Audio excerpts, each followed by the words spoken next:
Hey, fellas. Welcome back to the Fellas Show. We're back once again. August 4th, 2021. Still. It's a good morning. Good morning, Stephanie. How's everyone doing? We've got some wacky news coming out from all over the sports. Today and yesterday were wacky days. Wacky days for the NFL. Wacky for the Olympics especially, but there always seems to be something weird going on in the Olympics. I don't know why or how, but there always is. So I think we want to get into why NFL players keep hurting their teammates in practice. There's been quite a few situations already, however many days we are in a camp, with 1 day until an actual NFL football game where NFL players will take a field and play a team that isn't their own, and we can watch it on TV and, of course, bet on it. I've been thinking about the bet on it aspect. I have no idea how to go about betting on the Hall of Fame game. I have no idea. Maybe we'll look at all that tomorrow, most likely. The one thing I'm thinking is probably rolling with the Cowboys. Just because I feel like they're gonna play Dak as much as they want to and not really care about how necessarily healthy it'll make him. Interesting. But that's for tomorrow. That Hall of Fame game, we're gonna have a great time getting into that tomorrow because again, 1 day until NFL football. But for now, let's talk about NFL practice. We'll start over at the Colts, where it seems like there's just some foot weakening juice in the water. I don't know what it is, but Quentin Nelson is out on a 5 to 12 week timetable for a foot injury. Now, doesn't that sound familiar? Yeah, it should, because it's the same injury that Carson Wentz has. Same thing, which is so weird. So weird already, because I feel like the Carson Wentz injury, this weird bone thing floating around in his foot, nobody can actually explain why it happened. People are saying, oh, this is something he's had his whole career. This is something he had in high school. This is something, a developmental issue, something that happened a long time ago. He's just playing with it since. So no one, it was such a weird thing. I feel like I haven't heard of, at least too commonly, this injury.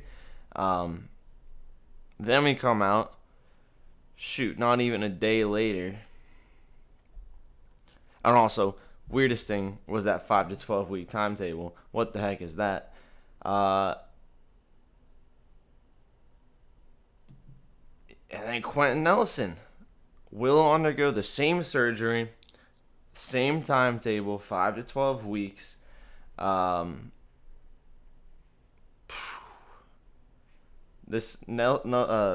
Nelson, obviously, an insanely good player. Probably, I think it's pretty easy to say the best guard in the league. I don't think you can't make much of an argument that he's not at least tied for first. He's gonna go down as one of the best, and he's never missed a start since he was drafted. He's just a huge dominant player who does not miss time. He is going to miss a little time now.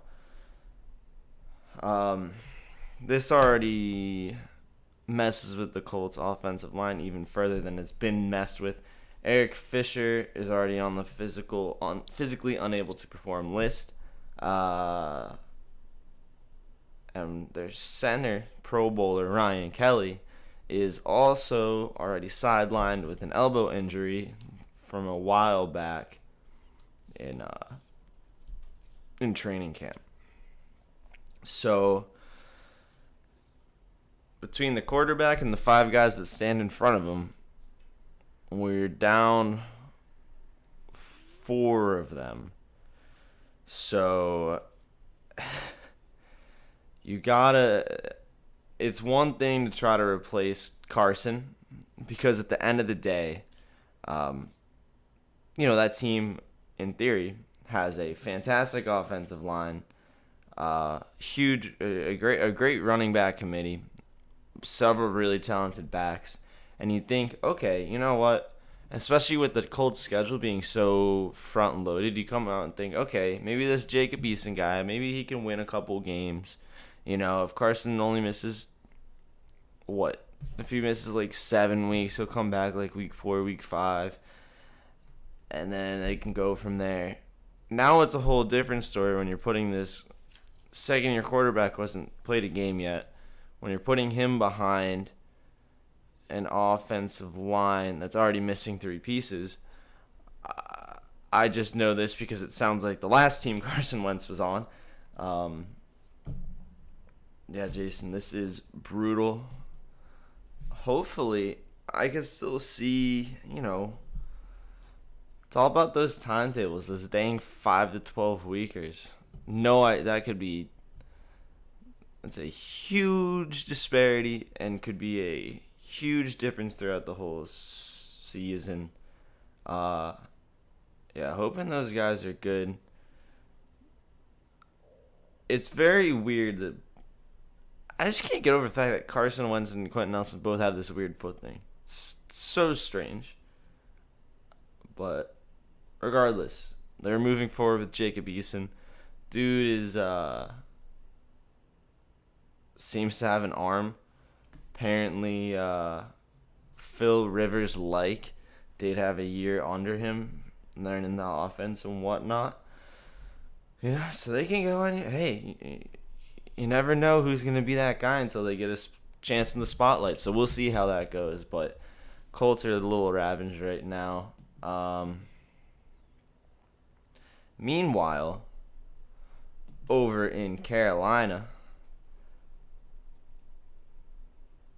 Keith Kirkwood, Panthers wide receiver, was hit in the air, in the neck area, by cornerback JT eBay.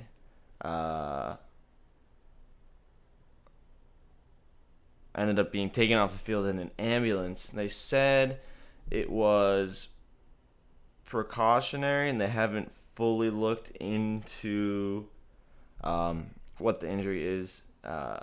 Practice was stopped for like 10 minutes. Medical staff had to get out to the dude on the field, get him on a stretcher in the ambulance. This dude, all right, so obviously JT eBay, the cornerback who hit a defenseless receiver in the air, which is already illegal in a game, that is going to be a flag. Can't do that in training camp to your teammate. It took minutes to get that dude waived off the team. Apparently his profile was just like off the team website like that. He was gone. It's unfortunate because he broke his clavicle twice last season during the season and was only managed to get 1 catch. This is also a little sad just because he's a Temple guy. We're Temple guys here at the Fellas Show, so we'd love to see him going, just balling out. But hopefully this is not a long-term thing. Hopefully most of this medical stuff was precautionary. But you can't have your guys taking people out of the sky like that. it's one thing for, especially like, D lineman, O lineman, no matter how hard you're going, whatever it's practice, you're in a fight every time, one on one. You could step on a foot, you could twist an ankle, you could hit that kind of thing makes sense. Defenseless receiver in the sky, you can't be taking shots to the head and neck area. That's just no good. You can't do that in a game either. If you can't do it in a game, certainly shouldn't be doing it to your teammate in a practice, I'd say. Moving down the order, because there is just a lot of wacky things going on at training camp right now. Everyone's just wilding out. Matthew Stafford apparently banged up his thumb on his throwing arm, but refused to leave practice. He just kept going. He did not care. They wanted to keep him sidelined, and he was just like, dude, I was in Detroit for like 25 years. I'll be fine. This is nothing like the pain of going 0-16. And he came out, and he just kept balling. So, hey, had a dime to Cooper Kupp. Maybe these Rams are legit this year. Maybe Matt Stafford finally makes a little bit of a run now that he's out of Detroit. We'll see, but he bounced back. Thumb on the helmet is always one of those things that's like, you watch it happen and you're like, oh man. And then the quarterback tries to stay in for like a series and then leaves the game and then is like inexplicably gone for weeks. That's always one of those type of injuries, but lucky for Matt, he said he feels 100%. It doesn't bother him. He's just chilling. He was throwing dimes anyway. So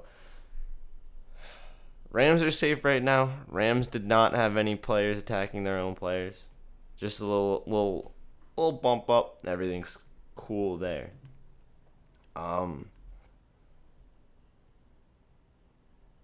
Now there's something I thought was weird, just because I was not following this at all.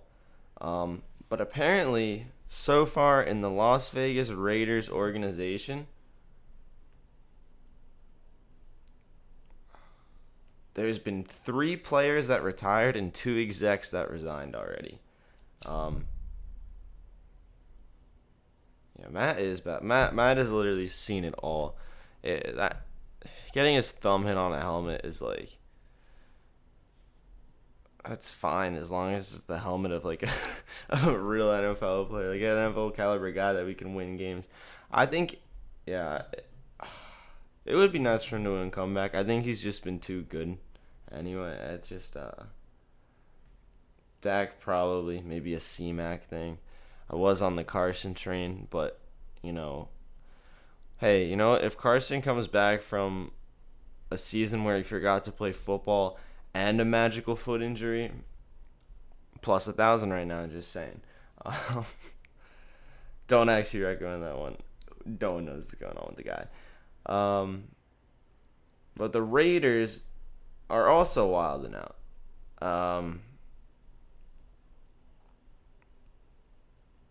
Over the last week, 3 players have retired from the Raiders. Theo Riddick was the first. Then linebacker James Onwallo retired on Monday. And then yesterday, Sam Young, offensive tackle, also retired. So the Raiders they're not hurting each other in practice, but man, something's got to be hurting out there. Running back coach Kirby Wilson retired right before the start of camp. So what is going on?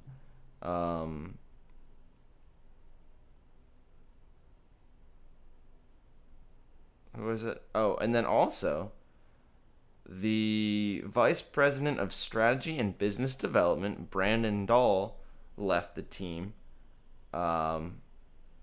Team president Mark Badane announced his departure 2 weeks ago. So that's 2 execs, 3 players, and a coach in the last 2 weeks. So why is this going on? I could not tell you. For Riddick, he's 30. He tested positive for COVID and then walked away from it. Would have been his 9th season in the NFL as a running back, so you're towards the twilight of your career anyway. Apparently also contemplating retirement before COVID diagnosis, so nothing too scandalous. Similar for Young, he was 34 in his 12th NFL season. Obviously still a little odd when people go all the way to training camp and then retire, but older guy, big time vet, did his time in the league. Onwalu is the weirder one. He's only 26. He's been around for 4 seasons, only played in 16 games over these 4 seasons. Seems like he's been trying to get his time to shine, so it's very odd that he'd retire unless he really felt like there was no opportunities for him there. Perhaps he wanted to go down a different route. So team president now, right? I don't want to misspeak.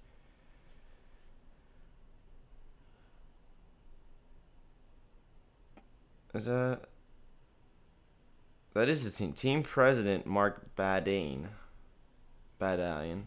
something like that. The dang president of the team.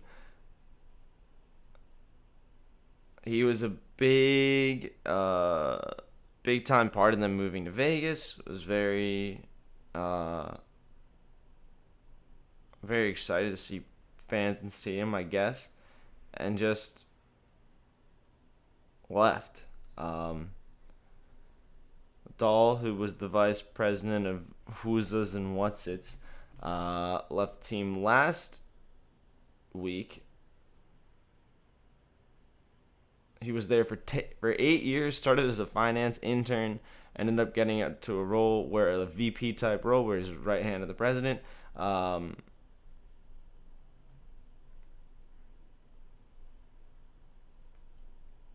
guess he left because his president left. Maybe, in politic world, he'd get to take over. He'd get to be the new president, but probably not in Raiders world. So he walked.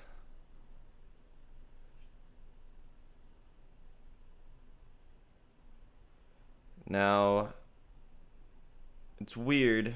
Obviously these aren't all connected. It's not some big mess at the Raiders facility. Some of the players probably are just done with their career. Maybe the execs wanted to move on, all that. But it's also hard not to think about how wacky everything is at the Raiders over the last 2-3 years. And what is Mark Davis doing, owner of the team? What is John Gruden doing? Is that little Chucky doll? What's he doing out there? Is he scaring everyone away?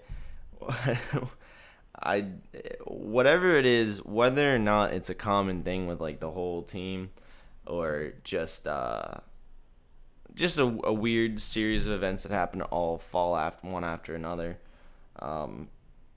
It's absolutely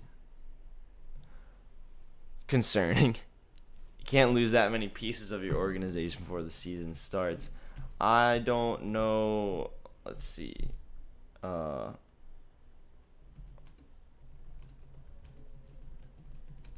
Feel bad for Derek Carr. He's probably going to get beat up and not really have a great season again. I want to see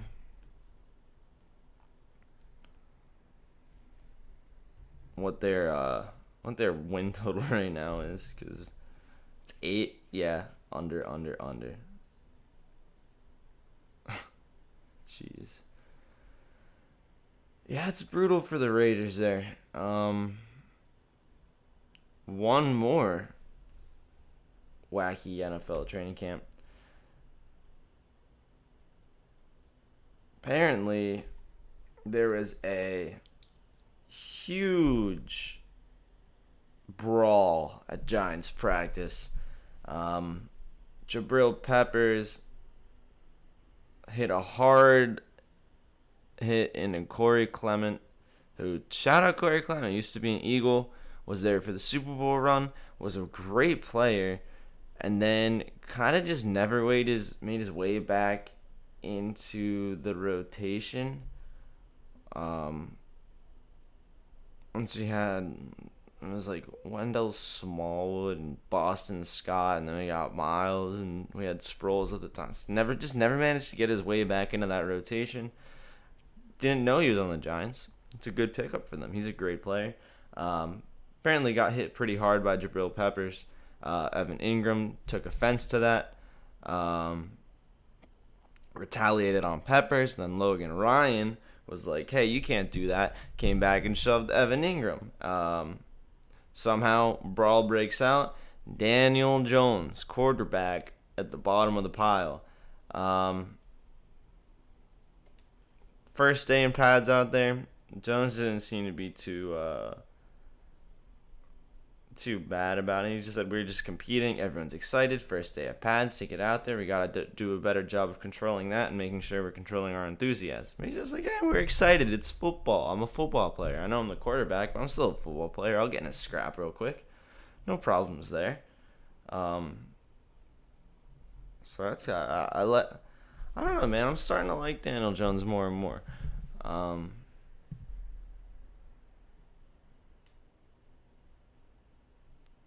So apparently Joe Judge lost his mind and was just going after the boys. Someone who is a sideline reporter guy for the Giants tweeted out, who was at the practice, said it's hard to hear exactly what Joe Judge is saying to his players, but easily more than half of the words begin with F. So definitely an old school coach type of guy.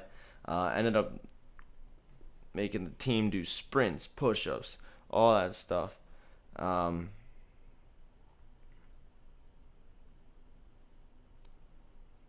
Corey Clement, who got whacked, I thought this statement was funny. He says, you got to know what comes with it.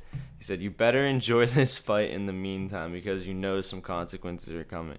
I love that. He's like, this dude just got shoved and other people took offense to him or started fighting. Like, all Corey did was take a hard hit, poor guy, and he's like, you got to enjoy the fight because afterwards we got to do sprints and push-ups, and that's even worse than getting rocked in the face. So that's a funny reaction. Oh, and also Kenny Golladay walked off the field with a hamstring injury. Not involved with the fight, but another big name player is off the field already. I don't know what's going on here. They're really making it difficult for me to be excited because everyone keeps getting hurt. Come on, guys. Get it together. Please. We'll do a little Olympic talk now. Actually, break time or Olympic time? We'll do a little Olympic and then come back.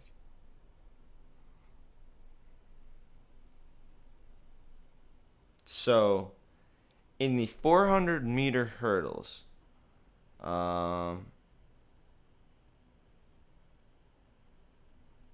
this guy, the champion, gold medal winner, Carson Warholm of Norway, ran a 4.594. Now, remember yesterday we were talking a little bit 400 meter without the hurdles. We were talking about how impressive this 44.9 was. This dude was a second behind that, which is where, like, I don't know, probably 5th place was. Except there was a bunch of barriers around the track that he had to jump over. My guy couldn't even run straight. He had to jump over a bunch of stuff, and he was doing it in 45.9 seconds. Jeez.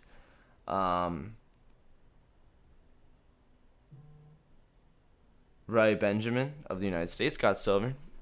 good for the U.S. And Brazilian, Alisson dos Santos clocked a quick time. It's funny. All three of those guys broke a world record that stood for 29 years until last month, and now only one of them has it. Pretty crazy. It is one of the. If you didn't, you should go watch it back or something. It is one of the. That was a crazy race. Apparently, there are super spikes. Spikes are track cleats. And there's a huge discrepancy now, especially coming out after this 400-meter hurdle, because the winner, Carson Warholm, had something to say about it.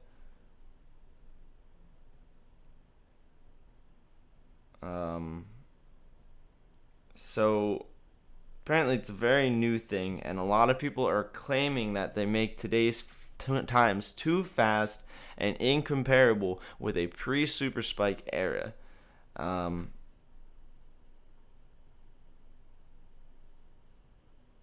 Not to mention the track itself is supposed to be more advanced, and it has energy response, and it propels you. I don't know, something like that.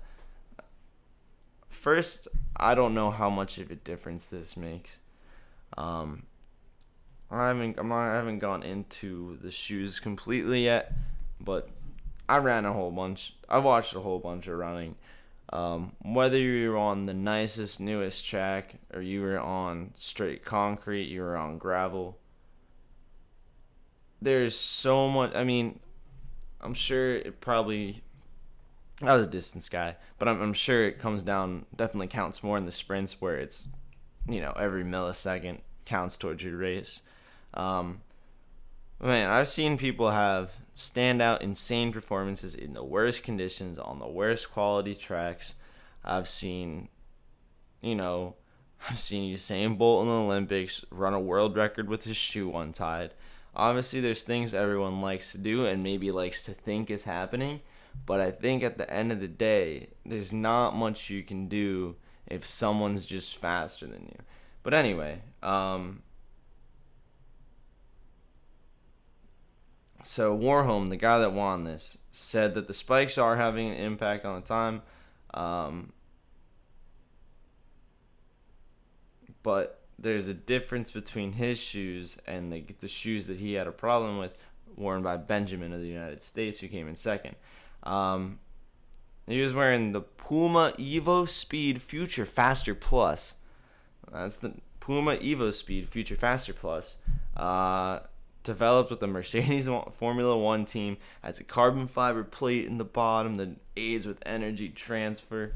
Now Benjamin's was a Nike Air Zoom Max Fly, which also has a carbon fiber plate in the bottom, but then it has the classic Nike Air Bubble under the forefoot and gives a bounce effect. Warholm's analysis on the Nike Air Bubble was, if you put a trampoline there, I think it's bullshit. I think it takes the credibility away from our sport. I don't see why you should be putting anything beneath a sprinting shoe.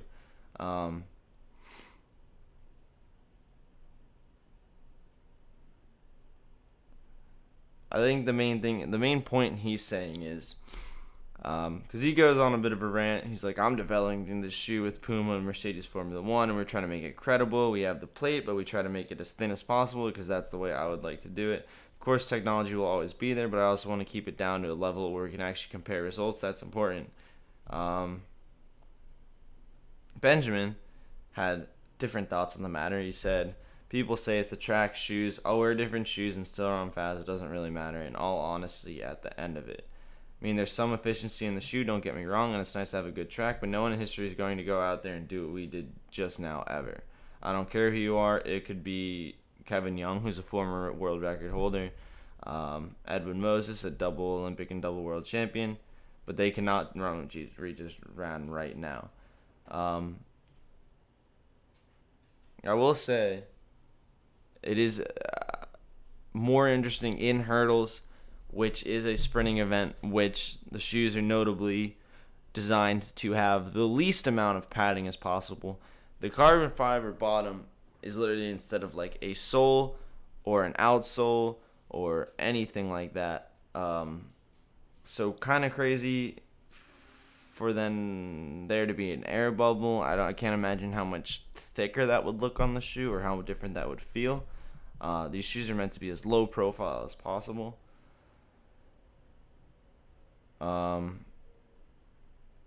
So after the Rio Olympics,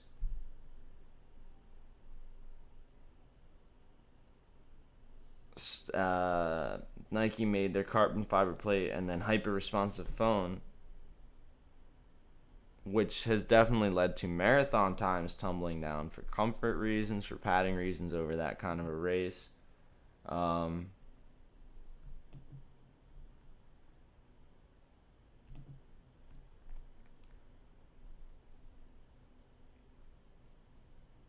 Then now they're making sprint, all of the weird stuff going on. People are getting mad.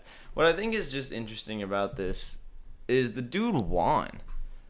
I don't know why. Like, I don't know why he's mad about the bullshit trampoline shoes. They didn't even beat him.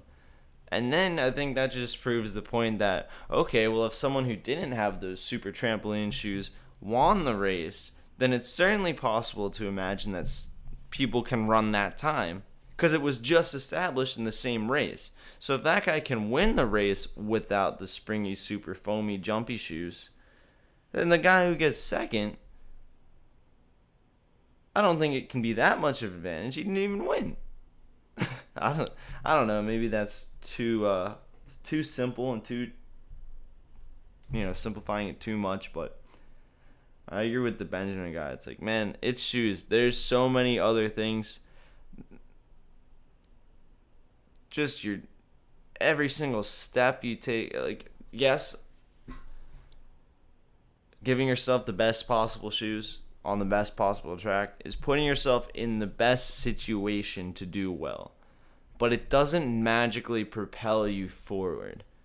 You know what I mean? It doesn't magically make you faster. It gives you the best opportunity to be fast. So, obviously, if you're on a gravel track with trainer running shoes on, you're going to slip more, you're going to lose traction. So then as soon as you put the spikes on, then you're eliminating that slipping, and then you're like, okay, now I have the opportunity to go that fast, and it's more likely that I will. But I could still slip, I could still fall over.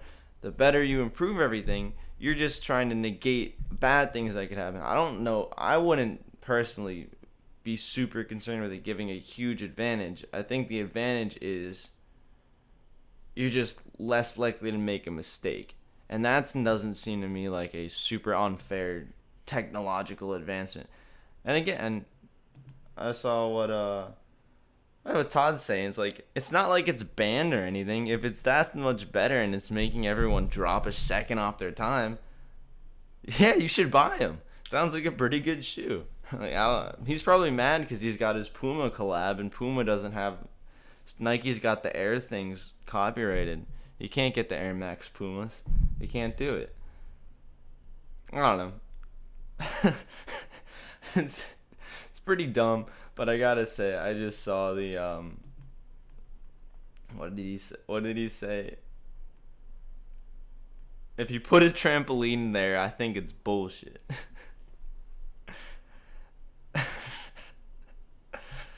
That's great. That's just funny. All right, we're gonna kick to some struggles there. We're gonna kick it to a quick break. Come right back. Talk a little bit of NBA free agency. We saw day 2. Some other big names going off the board, going all over the place. The LA Lakers are something else, and a little more Olympic information. But that'll be after a quick break. We'll be right back, fellas.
Fellas, we're back diving into a little more Olympic information because sometimes it's not even news. Whatever goes on in the Olympics, it just becomes its own entire world.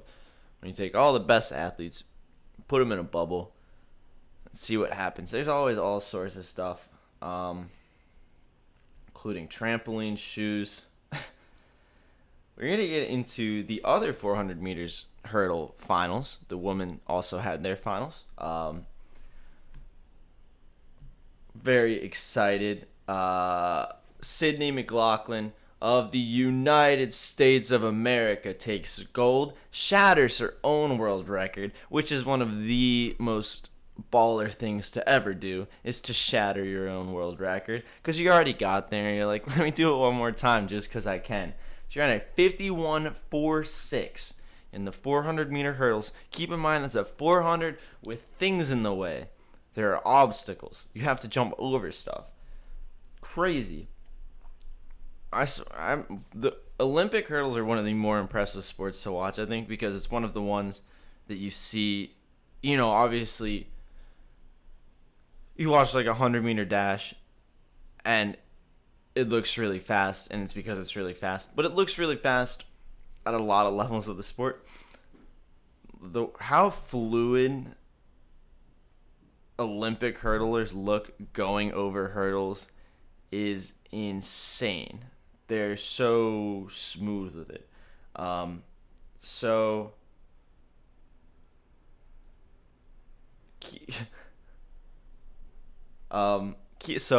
this is crazy. So Sydney Mclaughlin, she ran a 51.46.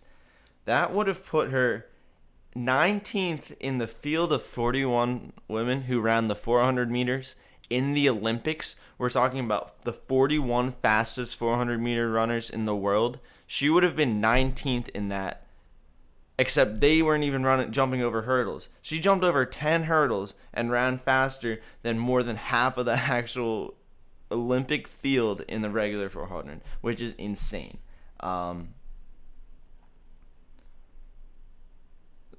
Delilah Muhammad also broke the world record, just didn't break it fast enough. Also from the United States, took second. We took that 1-2 on the podium. Love to see it. She went out super fast, but she knew Mclaughlin was a strong closer, as was the bronze medalist of the Netherlands, Femke Bol. Mclaughlin also anticipated a fast start from Muhammad, said her idea was stay patient and just trust her finish. Both of them have been setting records all over the place, so this was a highly anticipated event. And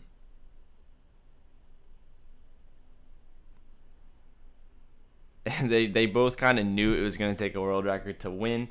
Apparently, Muhammad was talking to her coach. He said, you can run a 51.7. She's like, is that even fast enough to win? Which would be shattering the world record, 51.7. It's like, can that even win this one race? Hey, maybe the trampoline shoes are doing something.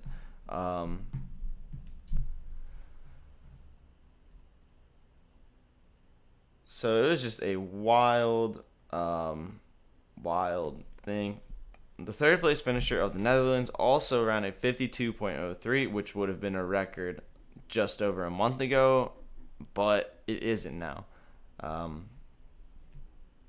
Crazy. Just the times keep tumbling down. That was a super impressive race, as was the men's one. Very similar in both races. Now,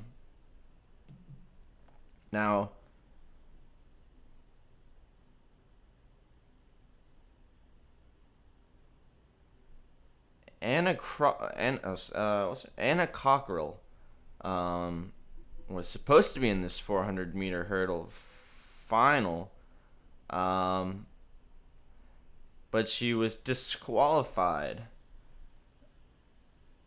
and no one really could figure out why it happened. It didn't seem like she did anything wrong. It seemed like she just ran the race.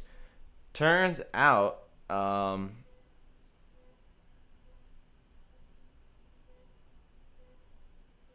she ran into the wrong lane at some point in the race. Confirmed by NBC after the live broadcast was finished. It was afterwards they finally went back and said, why did this even happen? Why is she disqualified? Why? That was why. She was in a semifinal group with Bull out of the Netherlands, who got the bronze. So she came in second right behind her in the semifinals. She was on pace to do well. Turns out slipped into the wrong lane. Unfortunate. Good news is, well, not the good news. Obviously, it sucks no matter what. But if you wanted to get a medal, you were gonna also have to break the world record. So, in a field like that, at least it's not like, oh, I could have slipped in there. It's like, hey, all right, the people who got the medals, they deserved those. I don't think I was gonna slip in there, but man, that stinks. If no one even noticed it, because obviously a wrong lane violation is pretty noticeable. Probably was just a quick step, something very minuscule, but ended up happening. Finally, we have a little more information on Simone Biles and why she ended up dropping out.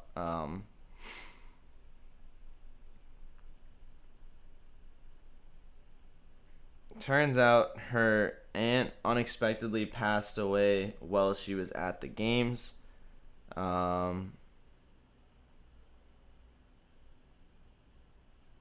Basically, her coach, they were trying to figure out what to do. She was in a rough spot. She was like, I just need some time.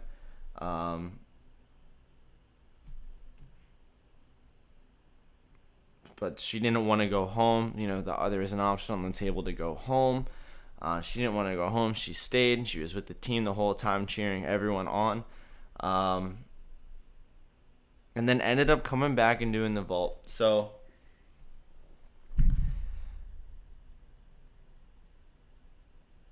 I don't want to get too into this because obviously this is only coming out now because it's a personal thing.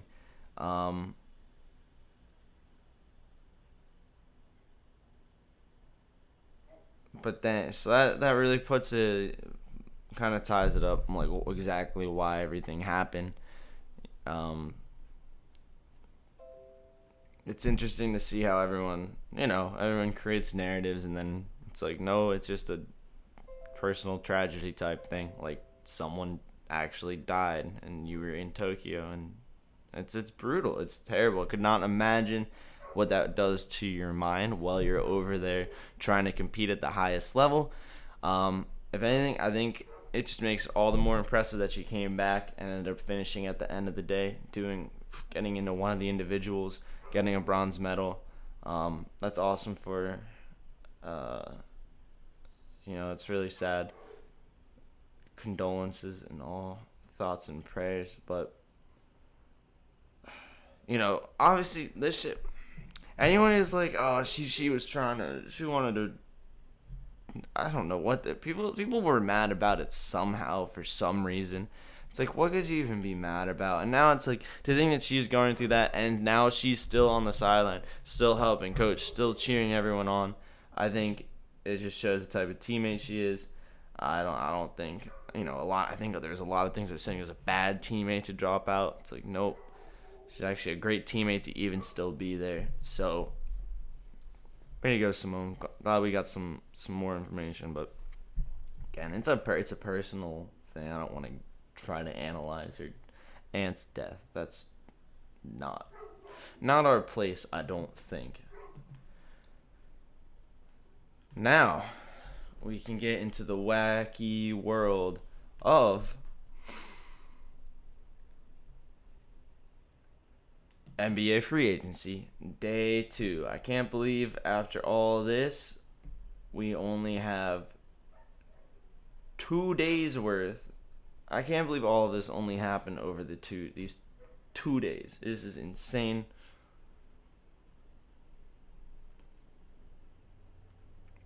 But we'll get into it. Try to break down everything that happened. Bulls sign and trade for DeMar DeRozan. Now, hold on. Now things are a little different up there in Chicago. Okay, now I kind of see what you're doing. Now I see what you're getting at. It was a sign and trade deal, 3 years, $85 million. In a trade also for Thaddeus Young, Alfaro Nimu, a 2025 first rounder, and 2 second rounders. So quite a large haul. It seems like their idea is let Zach Levine play off the ball, get open, and then score. Because DeMar, he can score, obviously can score, but I don't think he is always going to be this high volume scorer or anything. He can facilitate offense, he can pass, he can do a lot of things very well. Then with Lonzo, very similar.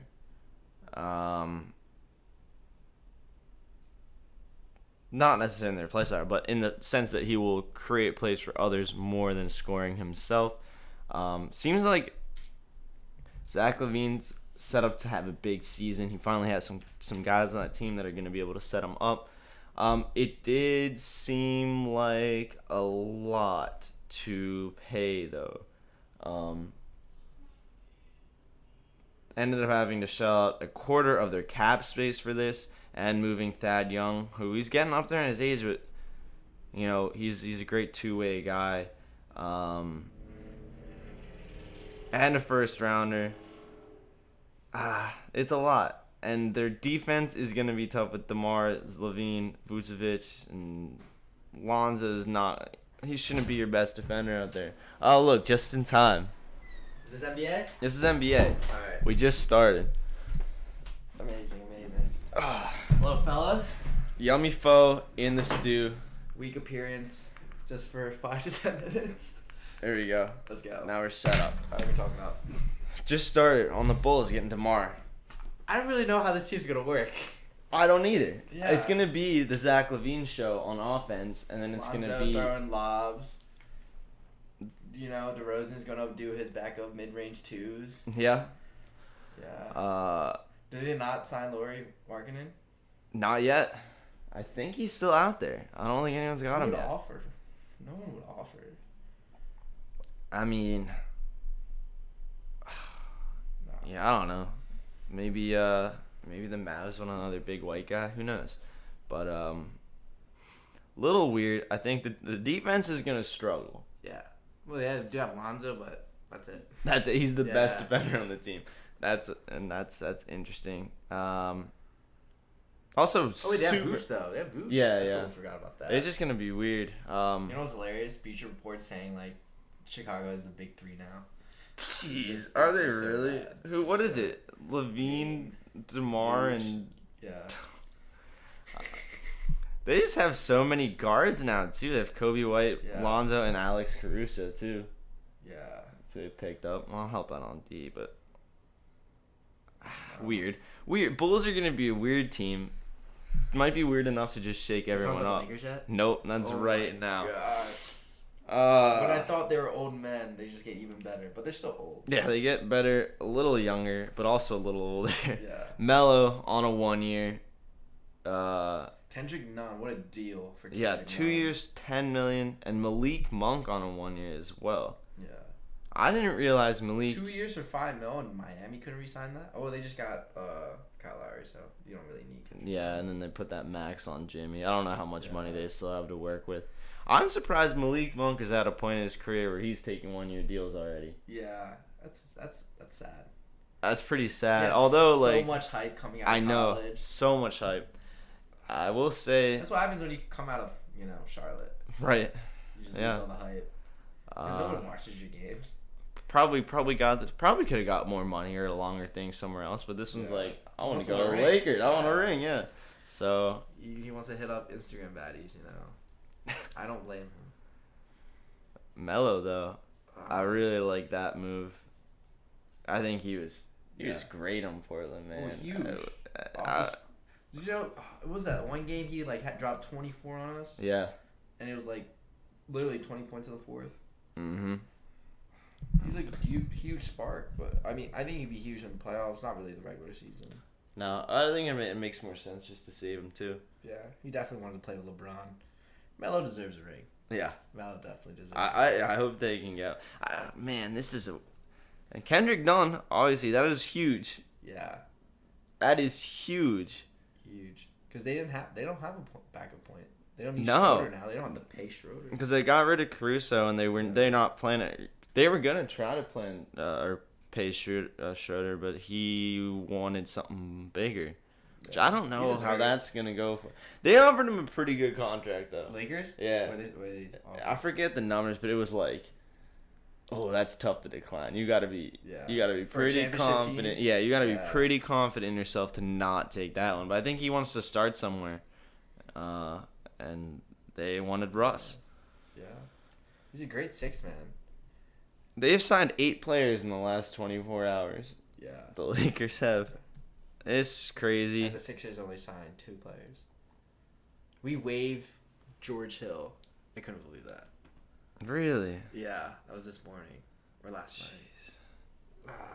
I guess they really believe in Maxey, which I don't. Wow, Malik Monk was shooting 40% on threes. Hey. All right, but he shot 33.9 in his career. But hey, he's getting it together, and now he's in LA. I'm sure now that he's on this team, he's just gonna magically be a star. Like it's just Malik Monk. Yeah, he's just gonna. No. He's just gonna magically. You think he's better than KCP? No. No, probably not. No. But like, think about it. Like, if like LeBron's just like, this is your role, just stay in the corner, or cut to the basket, and that's literally it. Like, just simplify it. I think he was trying to do too much in Charlotte. Just like who knows it? Like the Hornets, you come there and you have to be the guy. Yeah. Now it's like, don't worry, dude. You got 7 dudes on the team that are trying to be the guy. You just be Malik, bro. You just chill over in the corner. And they retained Horton Tucker, which is good. He's solid. He's only 20. Wow. Yeah. So. Spacing's still an issue on this team. Yeah, spacing. I don't know how the offense works. D is still questionable too. D12? The defense. Cause I forgot they got Dwayne too. But yeah, 100%. I don't know. This is gonna be a weird Who's team. the best defender on this team? AD. But like everyone, who's gonna guard the best wing defender or offensive player? Because Russ is gonna get best point guard, or best 2 guard, whatever. But you see LeBron guard. I don't know if he'll want to, dude. No. I just feel like I'm tired. Yeah. Because KCP usually guarded the best. Yeah, they would put him on anyone, and then you could have Caruso just bother whoever had the ball. Yeah. And then I guess.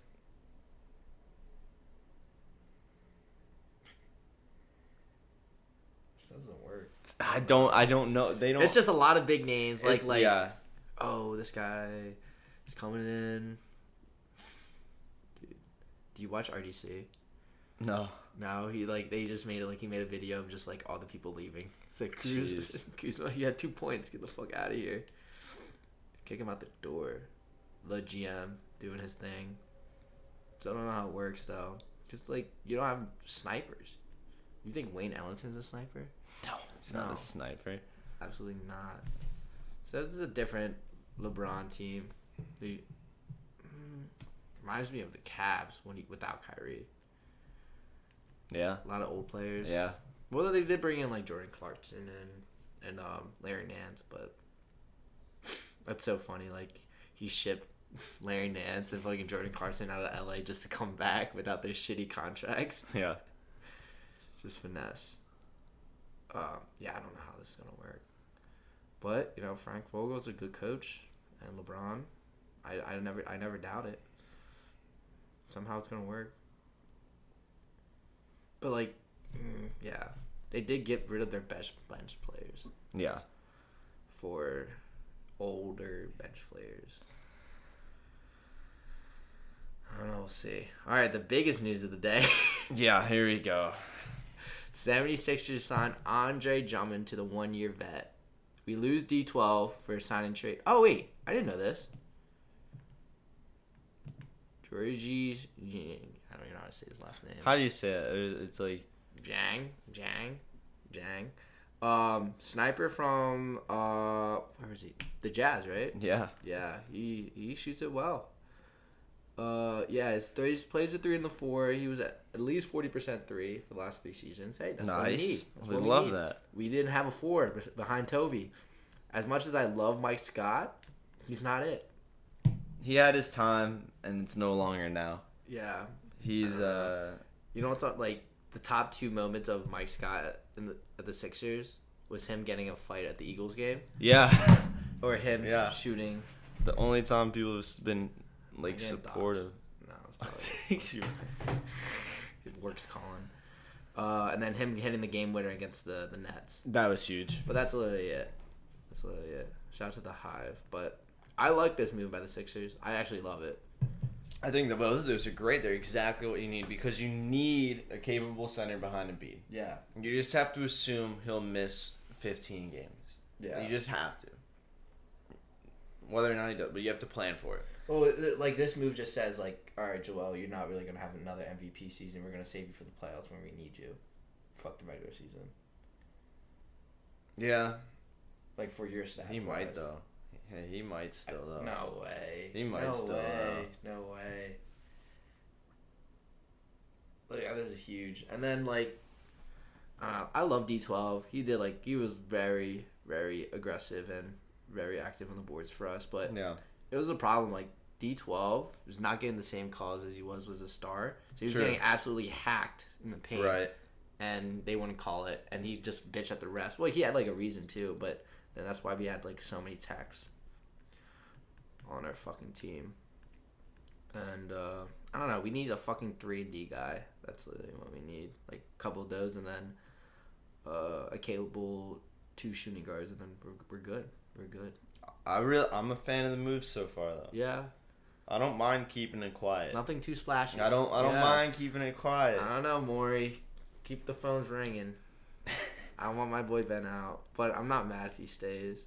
That's I think. That's I did how invest feel. in a jersey, like a real jersey, so I wouldn't be mad. All right. Nets signed Patty Mills. Wow. Yep. What? He leaves Spurs finally? Leaves This San man- Antoine. Man, loyal. Get a guy who's Patty Mills, always loyal to you. But then, around the end of it all, he leaves you. Is that the goal? Get yourself a guy like Patty Mills that's loyal until he's not. Yeah, he stays He for was the good. he Ride it out a little for the bad, Yeah. and then, going to see KD. Yeah. James Johnson, alright, he's a kickboxer. They got him on 2-year, $12 million. Yeah. Oh, all I remember about Bruce Brown, fucking guy in the Buck series, was just shooting these floaters, and he couldn't hit them over Giannis, and he kept doing it because I don't know why KD didn't go off, but he I think it was like game 2. I bet big on that night. I bet $50 that the fucking Nets would win by 3. And it just never happened. And Bruce Brown just kept hitting these shooting these fucking floaters, and that's why they lost the game. Shout out Bruce Brown. All right, that's all I have for today. Yeah. I'll be come back for lunch. All right. That is our employee. Yeah, he's on the clock right now. For sure. You just get that for free. Moving on, the Jazz get Rudy Gay. I just have to look. How old is Rudy Gay at this point? He's 34. That's a lot younger than I thought, actually. That is way younger than I thought.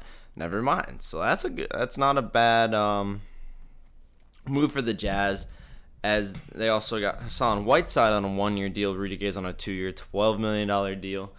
They had to fill in some spots. They've already lost a couple guys in Derek Favors and Jiang.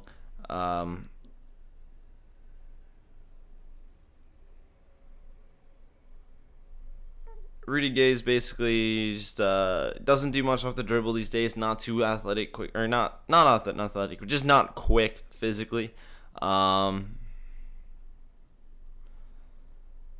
But they could use a guy like that. He's a pick and pop kind of guy, create a shot. Whiteside is a good replacement for the backup center position. Definitely coming in pretty cheap for what they're getting out there, especially because they'll have Gobert out there most of the. Hey, good moves. Nothing too crazy, but the Jazz just fill in some spots that they lost. It makes sense. Bucks get George Hill and Rodney Hood. The Sixers waived George Hill ahead of his contract guarantee date, and he goes back to the Bucks. Had a big where he played in 18 and 19. He's a pretty lights out shooter. Can initiate offense. Can defend point guards, ball handlers. He can do a lot. He's pretty good. And Rodney Hood came back from the torn Achilles last year. Had rough shooting splits. Previous to this injury, he was a lot better of a shooter. We'll have to see if he can actually bounce back and get some time in the Bucks rotation. Hornets get Ish Smith on a 1-year, $4.5 million deal. This is Ish Smith's 12th NBA team. So Devontae Graham left the Hornets for the Pelicans in a sign-and trade. So they were in need of a guard. Ish Smith's here to fill that role. Knicks get Taj Gibson on a 1-year vet minimum. Guy who's been on a couple Tom Thibodeau teams. It's good defensive force. He's getting up there. He's 36. Doesn't have the hops anymore these days, but he's big and he's got high IQ. Good kind of player to have on the team always. It's a guy that Tibbs always is going to like. Let's get me back in the frame here. Now it's the me show. Look at my ego. Just kidding. I just think it looks weird when I'm not actually centered. Okay.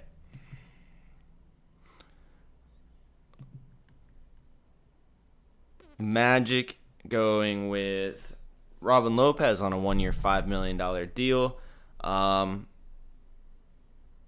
He played pretty well for the Wizards last year. Was the most efficient post scorer in the NBA. Kind of weird for the Magic considering they do have two pretty young big men in Wendell Carter Jr. and Mo Bamba. They're going to have to start sharing time with Robin Lopez now, but maybe we can teach him a thing or two. But yeah, it seems like he could provide a lot more value elsewhere. But, it's hard to say that a signing of a good player isn't a good move. But, you're just taking away minutes from a young guy. And Magic aren't quite contenders yet, I would say. I think that's a generous way to put it. So, probably could have gotten more money and been on a better team somewhere else, but hey, that's the way it shook out. They get Markieff Morris on a 1-year vet minimum. He's just one of those guys that seems like he's gonna be on the Heat. He's just that grit, grind, stretch the floor, just solid defender. Always ready to just get tough and physical. Good move for the Heat. Heat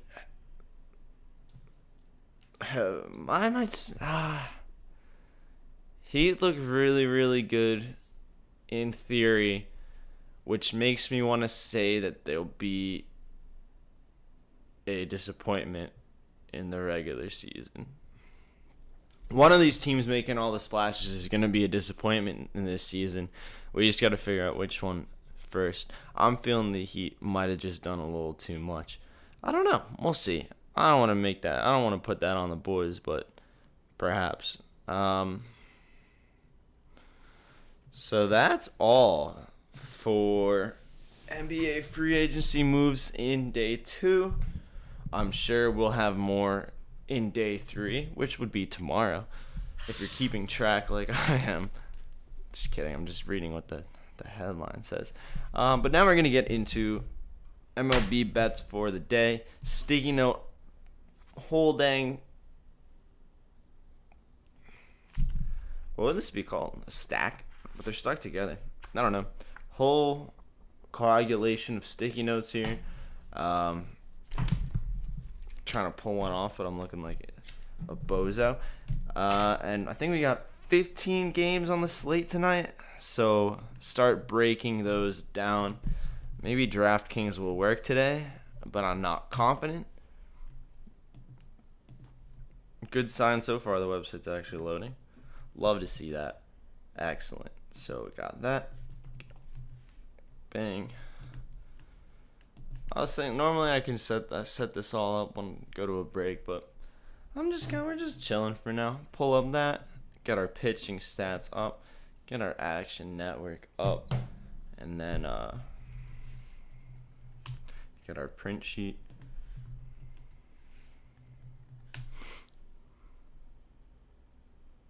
All right, sweet. Let's get started. I'm excited for today. I'm excited for these games. First up, going off in 1 hour and 19 minutes, the Minnesota Twins go to Cincinnati to take on the Reds. Charlie Barnes pitching for the Twins and Luis Castillo for the Reds. Reds big time favorites, minus 250 at home here. Twins getting plus 200 on the road. The over-under is set at 9.5. Interesting. Let's look at these pitchers real quick then. Barnes is a 1.93 ERA, 1.07 WHIP. Seems like that's because he's pitched in one game, but he had one solid game. And then Castillo, say 4.22 ERA, 1.40 WHIP. In his last 3, has steadily improved 1.89 ERA, 1.32 WHIP. Let's look into this guy.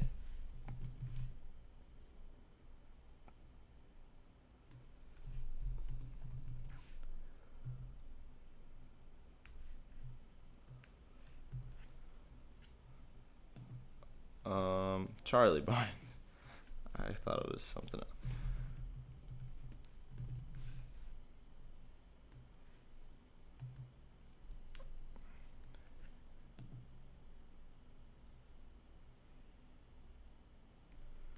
All right.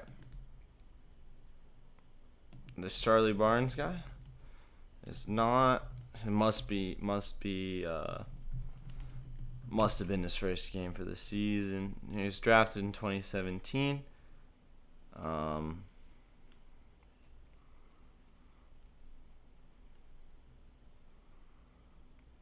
Yeah, so he's had one career MLB start. It was a loss. Pitched 4 innings. 1.93 ERA in those 4. So what I'm thinking is that was probably a little bit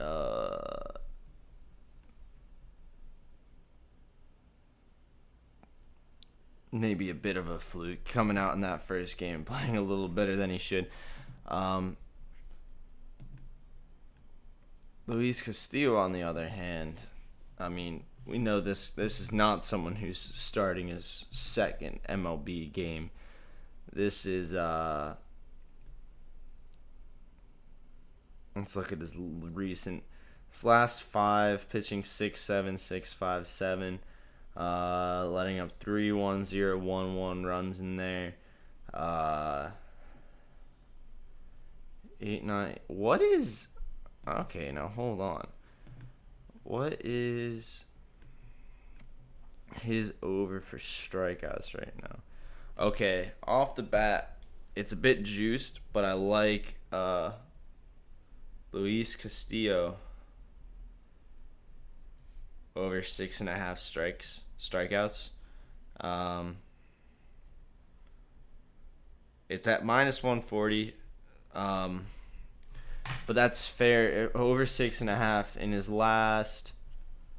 What is that?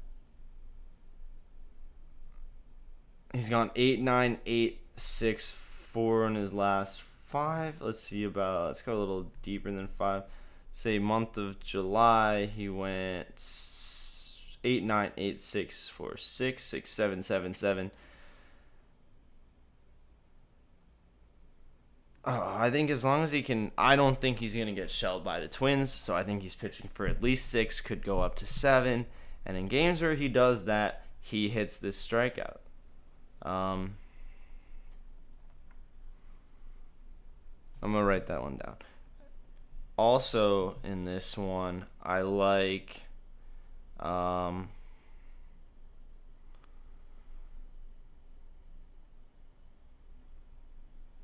wow, these odds are goofy.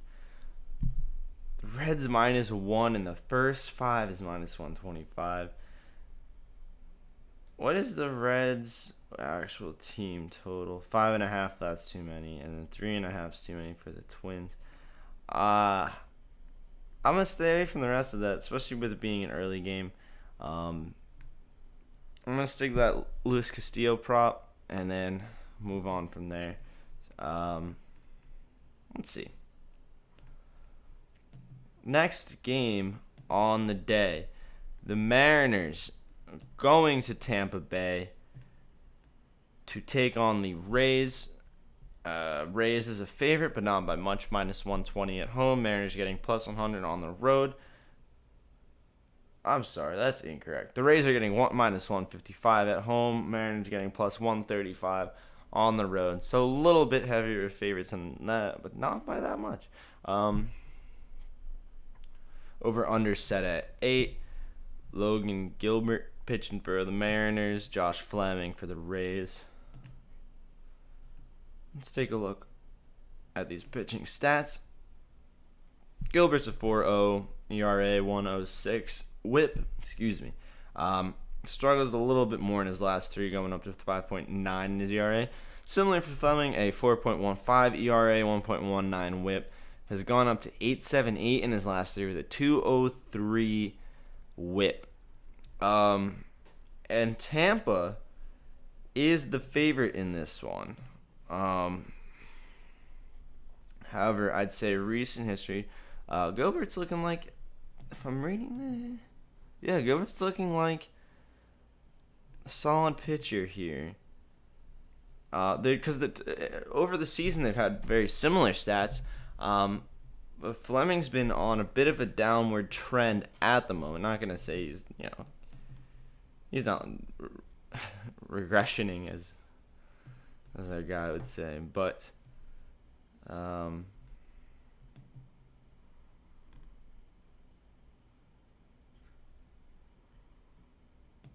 let's see here. I want to see maybe Mariners first 5 type of deal. I think could be in order here. Oh, you better not, DraftKings. There we go. I was about to get heated if it started not working again.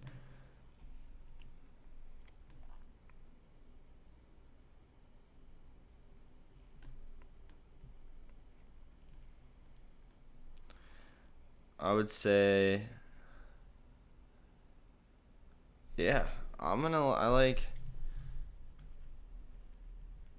Mariners first 5 here, just on account of the pitching matchup. Let me double check. I'll see how long these pitchers have been going, but I like that matchup for the Mariners. And as underdogs in the game, you can tell that this isn't even, because for the game they're +135. First 5 is +120. I love to see a little decrease in that because I know it could hit.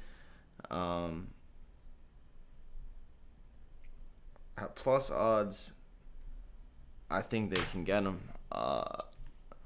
Real quick, I'm gonna look into a little bit of the stats on this. Tropicana Field is a place that favors the under.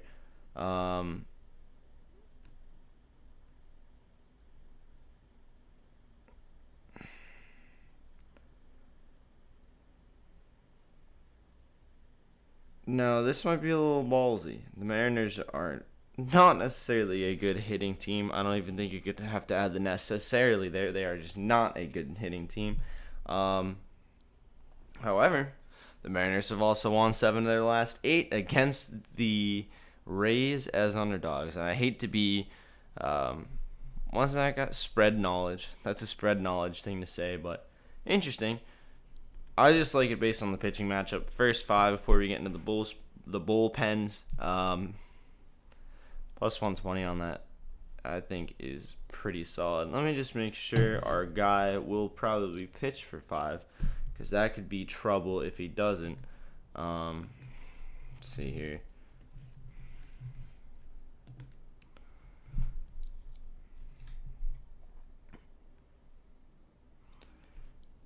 Wow, he's also 4-0 on the road with a 3.14 ERA on the road. Wow, okay, guy. Jeez, my guy's had a crazy season. He's 5-2 right now. Oh yeah, over the last 5, he's pitched at least 4 times. Did have a 2-inning game on the 24th of July against Oakland. Little weird. Did let up 3 runs over 2 innings, so suppose that could do it.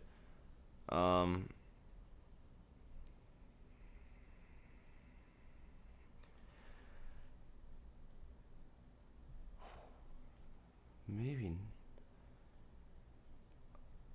did let up 4 against the Rays there. Maybe.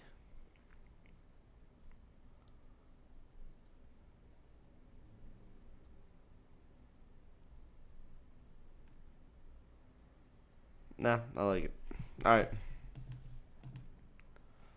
Moving on to the next game of the night/day. This is of the day.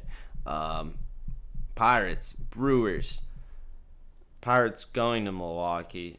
Steven Brault pitching for the Pittsburgh Pirates. Freddie Peralta coming in for the Brewers. Brewers are huge, big, gigantic favorites at -265. Pirates, the dogs tonight, plus 215. Over-under set at 8. Let's break down the pitchers we're looking at for tonight. We all know Peralta is that guy. 2.17 ERA, 0.87 whip. Somehow has done even better over his last 3. 1.8 ERA, 0.67 whip. Meanwhile, we have a bit of a mystery guy coming in for Pittsburgh.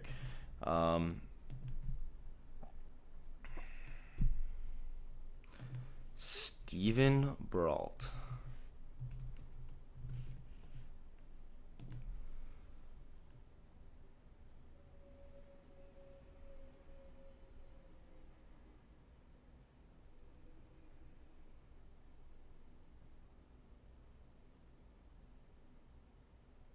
What? So why is there no... Oh, these are from last year. Okay, interesting. So it looks like he's actually pretty solid. What is Alright, hold on. What is going on with this guy, Steven Brault? He hasn't pitched since September of 2020. Where did he play? Let's see.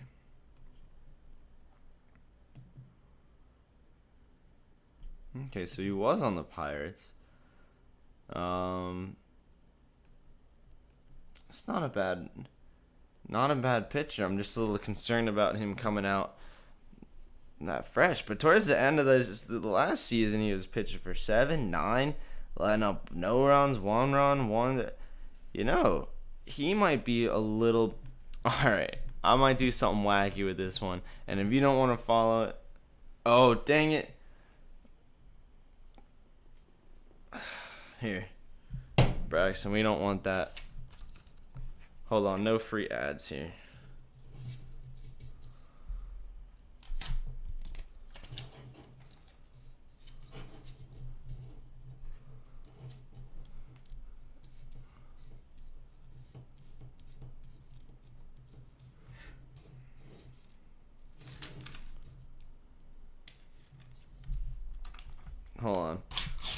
quick arts and crafts. Braxton does have a point. No free ads. Fellas, show. Look at that. Excellent. Now that brief arts and crafts time is over, back to the picks. I think this guy. No, I could be dead wrong. I don't even think I've been. Steven Brault might come in and be a little surprising. I think people are going to expect him to get shelled. Actually, not even. The first 5.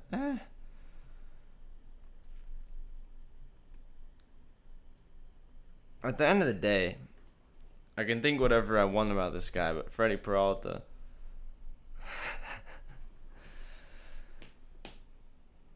He's going to have a game. Yeah, man. This is the official fellas show, Juice. We bottled it ourselves in the studio. Did you know that we have a sink? This is Eric's room, but it also has a microwave and a sink in it. Maybe we'll do a tour. Hold on, we'll do a tour afterwards. Point you to the kitchen corner. It's pretty wild. Anyway, I think you gotta just roll with Peralta here. As much as I want to mess around and try to get something clean on Steven Brault, Peralta's still gonna be better than him. Is the main thing. Now, hold on though.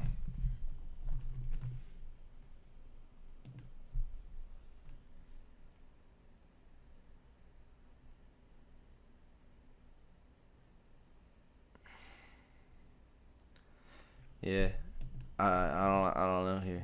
I think maybe a Brewers team total over, because no matter what Steven Brault does, he's not pitching for that long because it's his first game back, and then the team total over is only at 4.5, slightly juiced at -135, but I don't hate that. Might do a Brewers parlay too, just because. It's Peralta versus the Pirates. Brewers money line / put something there. Maybe it's too easy. Who knows? What do we have next? The Padres going to Oakland to play the Athletic. Joe Musgrove pitching for the Padres. Frankie Montes for the Athletics. A is a slight favorite, -125 at home. Padres getting +105 on the road, and the over/under is set at 8. Now, if there's one thing I've learned, if you see the Padres at plus odds, it's typically a smart idea to take it. Let's see if that actually applies here, because you can't just blindly follow that kind of thing. But,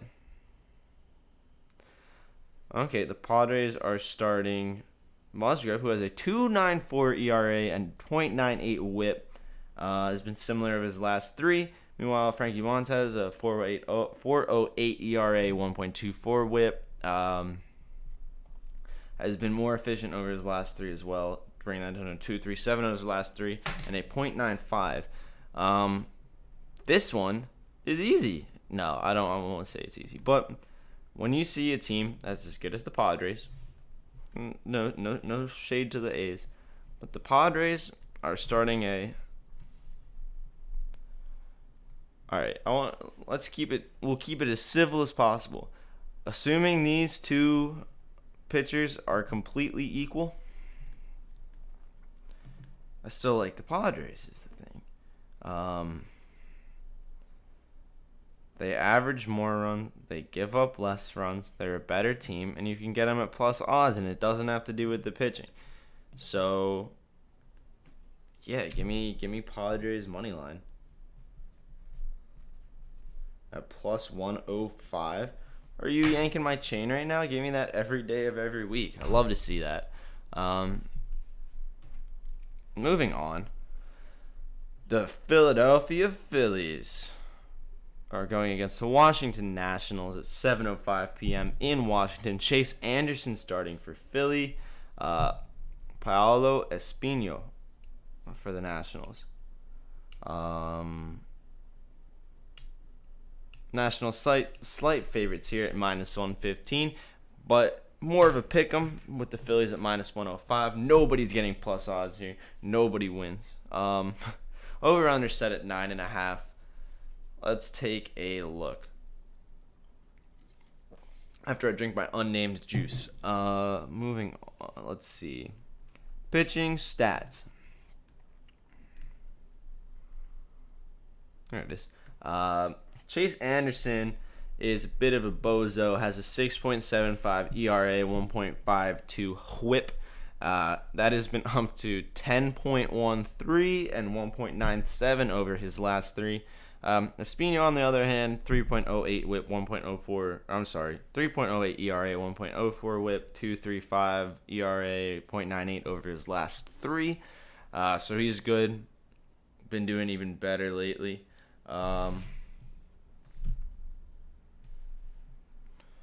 What are we seeing here?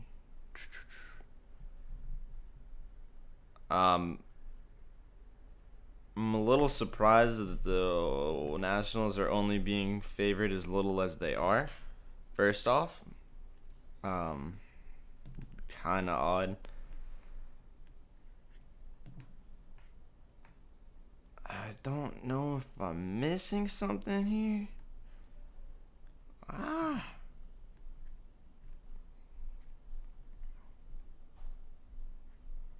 What's the first five? Jeez. Yeah, okay, this one. Take the Nationals. First five, money line, -115. If you're feeling the full game, take the full game too. I don't know why you wouldn't here.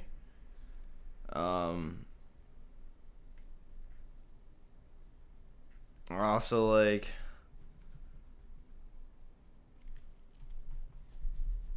I like the Nationals team total over here too.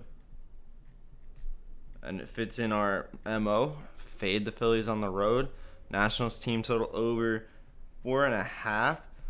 We're at -110. Yeah, absolutely. Yeah, we do that.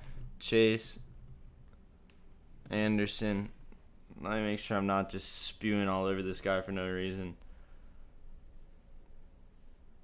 No, he's not terrible, but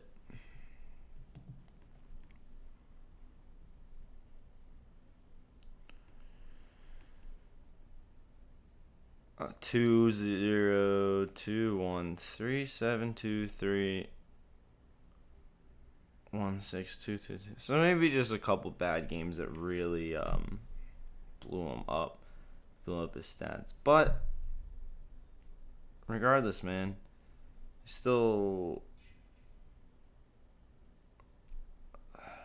yeah, I gave up 6 to Washington last time they played. Gave up 2 others. Yeah, no, I'm cool with that. It doesn't change anything for me. I still like Nationals here in a couple different angles. Moving on, we have the blank DraftKings page. Come on, guys. I don't know what's been going on, but boy, has it not been working. All right, Orioles and Matt Harvey going to New York to play the Yankees with starting pitcher Jameson Talon. Over-under is 9. Yankees big time favorites -275. Orioles getting +220 on the road.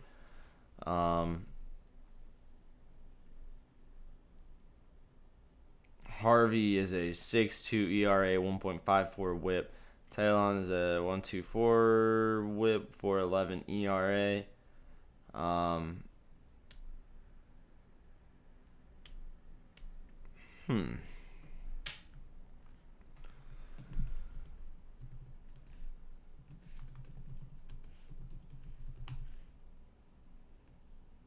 Let's see here. All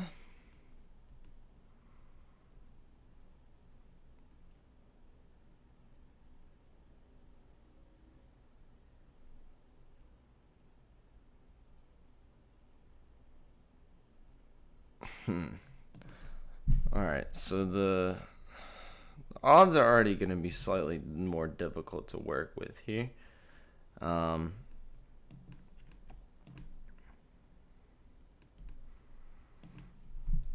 Just doing some looking around, trying to find a good angle, thinking potentially no.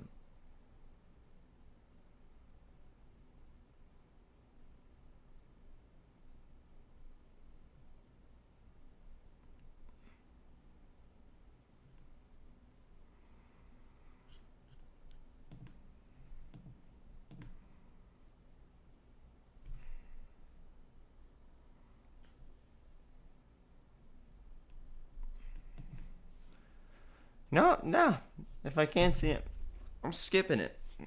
I hate this series. The day I call a bunch of Yankees player props over total bases, all that. They lose to the Orioles. Next day, I try to stay away. I'm a little concerned. They beat them down. I'm staying away. I hate this series. And I can make that call, I guess. All right.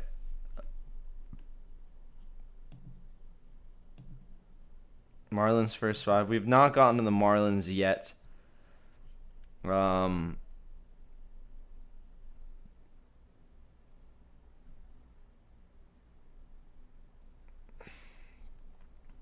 We have 2 more before we get there. If you can't hear me, I don't know how I'm going to answer the question, but no. Okay, I don't know. That's my best way of trying to communicate with Braxton at the moment. Indians/Guardians going to Toronto. Toronto is a big time favorite at home, -210. Cleveland getting +175 on the road.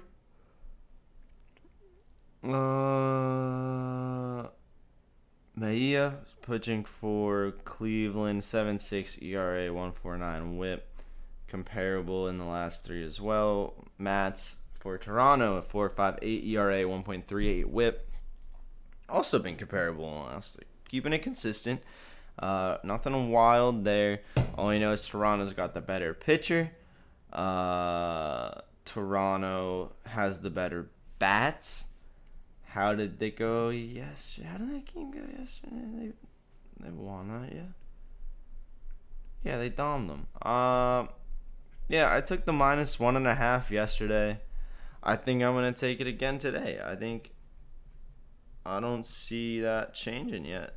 I think the pitching matchup still favors. I'm taking Blue Jays -1.5, -115 one more time. You can't take that money line. That's ridiculous. Or a Tigers first 5. That's next up. Tigers, Red Sox, Boston Red Sox going into Detroit to take on the Tigers. Red Sox are a favorite on the road at -155. The Tigers getting +135. Eduardo Rodriguez. Wow, I struggled there. Eduardo Rodriguez starting for the Red Sox. Casey Mize for the Tigers. Quick little stat check. Jeez. 5.6 ERA, 1.41 for Rodriguez. 3.41 ERA, 1.11 WHIP for Mize. Mize has also been performing slightly better as of late. Rodriguez has been performing slightly worse. I actually really like that Tigers first 5, Braxton. I know you're in a class and you can't hear me, but I really like it as well. Let's take a look at the stats on it. Or not the odds on this.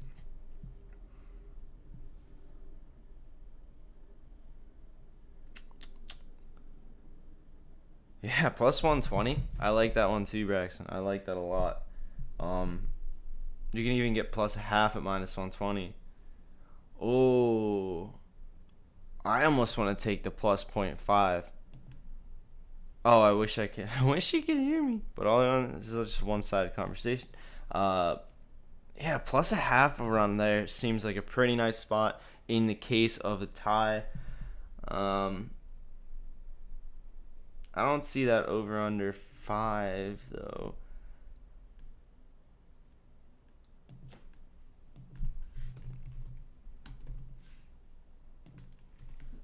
Look at Eduardo Rodriguez's numbers real quick. Is he gonna let up runs? Yeah, he might.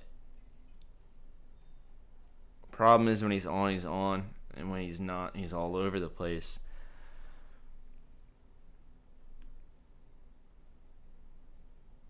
I don't know how you go from 1 hit in 6 innings to 4 runs in 5, and then 2 hits in 5 innings, and then 1 run in 1 inning, and then 6 runs in 3.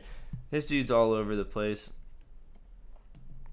I'm with you. Mr. Suck My Take. I'm with you. I like the Tigers first 5. El Tigres, Tigers first 5. Money line plus 120. Don't mind that. If you're feeling conservative, Tigers plus 0.5 is minus 120. You know, for me, I don't like thinking about ties. Ties aren't real. So, and plus, if it's a tie, you don't lose it in a 2-way. You just get your money back. So it's cool. I'm fine with that. I will take that risk any day. What else do we have? Dude, DraftKings. Quit doing this. Don't do me like this. Alright, here we go. Mets, Marlins. This is the other one Braxton was talking about in chat. The Mets are going to Miami. Take on Zach Thompson and the Marlins. Carlos Carrasco starting for the Mets. Mets are a slight favorite on the road. Not slight, a little more than slight, I'd say. Minus 150. Marlins getting plus 130. Over under set at 7.5. Let's take a look at these pitchers. Zach Thompson is a 2.33 ERA, 1.09 WHIP. Carrasco on the other end is a 2.25 ERA, 1.0 WHIP. So almost identical stats there. And then you look at, except for the amount of time they've done it for. Interesting. Okay, so then their last 3. I see. Carrasco's only had. Okay, we're gonna have to look at this guy. We're gonna have to figure out what's going on with him. Carlos Carrasco.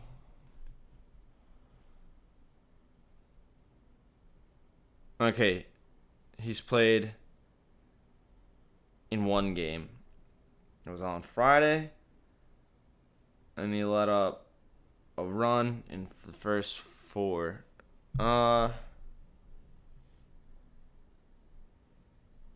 I don't know about the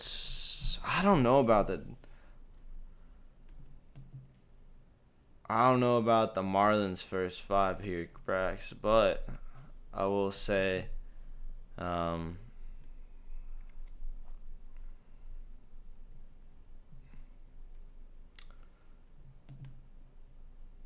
ooh.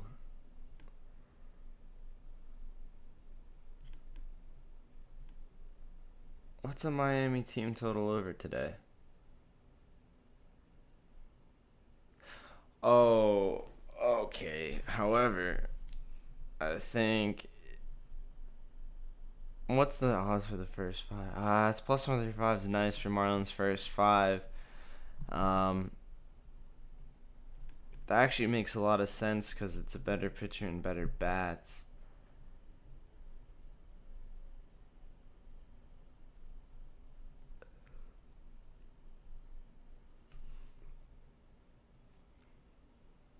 But it's literally the 27th and 29th scoring team in the entire league. And at least... Wow, okay, this is ugly. This is very, very ugly. What would, I hate to be this... Yeah, you know what? I could see this being 0-0 first 5. I like Marlins. First 5 plus 1/2 at minus 110. I get it. It's weak, and I wouldn't have considered it in the Tiger. I was considering it in the Tigers one, but for this, the chance of this being a 0-0 coming out of 5 or 1-1 coming out of 5 is way greater. I can totally see that happening, and that I was covered on the win. And the minus 110 is great odds. I will take that. I like that bet right there. Nice. Oh, that one's cool.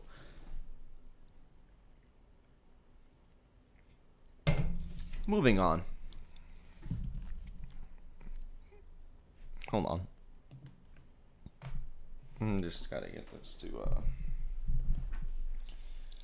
operate. Here we go. Got that one. Oh. Angels, Rangers. I've not been able to get my thumb on this game. Once again, kind of flip the games in the series. Could not figure this one out. We'll give it a chance, though. I'm not going to give it the hard skip like the Yankees game, but I'll give it a chance. Shohei Ohtani pitching for the Angels. They're coming in at Texas to play Rangers and Colby Allard. Over under at 8. Angels favorite on the road at minus 180. So with all of this being said, let's take a look at the stats. Ohtani's a 3.04 ERA, 1.13 WHIP. In his last 3 has been 135.7. Allard, on the other hand, a 5.23 WHIP, 5.23 ERA, 1.23 WHIP. Has had some struggles recently too.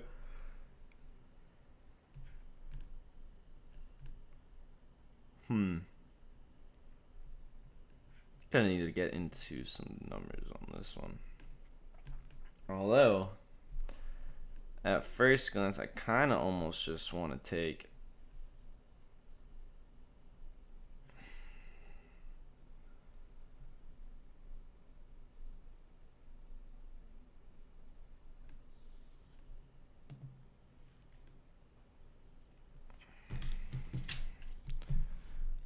Alright, you know what? We might just do I think I want to just parlay the Angels with something.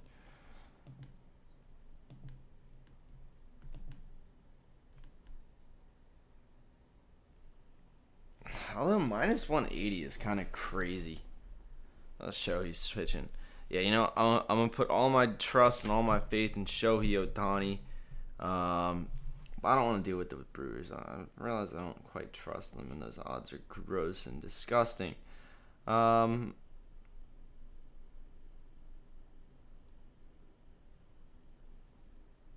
Maybe a nice Angels Blue Jays. You could call it the in the sky parlay because they both fly around.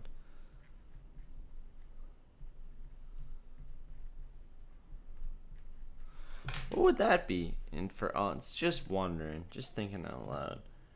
Plus 129. Don't hate it. Could think of something better probably, but we'll leave it there for now. Angels in a parlay. Might not even be the team in the parlay because it'd have to be a favorite, pretty big time favorite parlay, and I get it, but you have to know that the public is just smashing the Angels because they see Shohei Ohtani's name. You have to understand the books are probably juicing that like crazy to get people to feel confident. It's a whole thing. I don't know how much I'm actually. I think they win, but minus 180 is steep. You know what I mean? Next game up. The Royals take on the White Sox in Chicago. Carlos Hernandez pitching for the Royals. Lucas Giolito for the White Sox. over under at 8.5. White Sox huge favorites -280. Royals +225. I don't know if the Royals are live. Braxton has not mentioned, so we'll have to do this on our own. So looking at the pitching stats, the statistics, Hernandez is a 4.98 ERA, 1.51 WHIP. Been similar in his last three. Giolito, on the other hand, 3.67 ERA, 1.13 WHIP, has been killing it as of lately for the White Sox.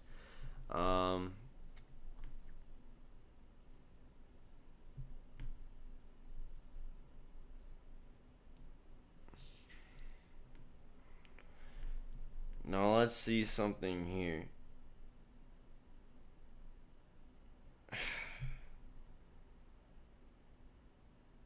Maybe the first 5 over here. That's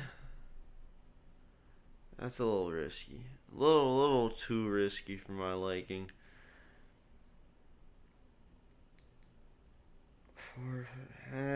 Yeah, I don't know about that.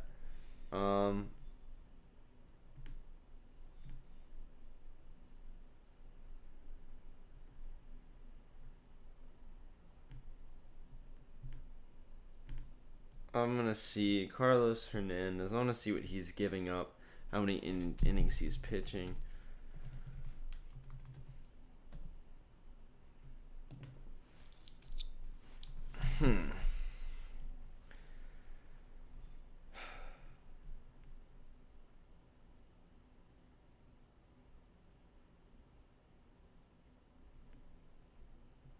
So he's pitching all over the place. So for his last 5, he's pitched 6, 2, 4, 3, and 1.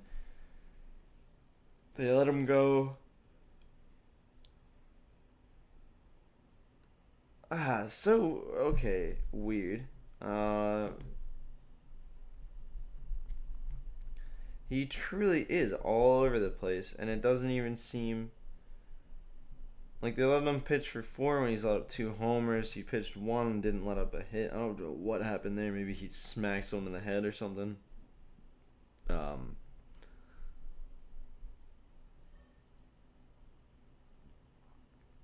Seems like in this one he has 0 inning pitch and somehow let up a run.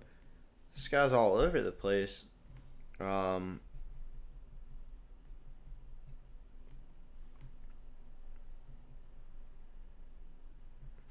So wait.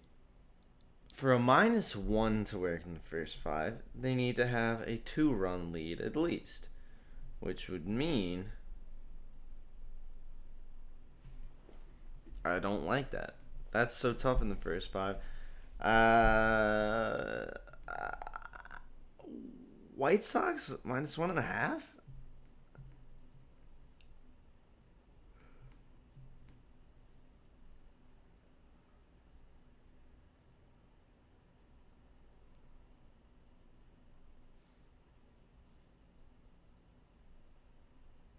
Yeah.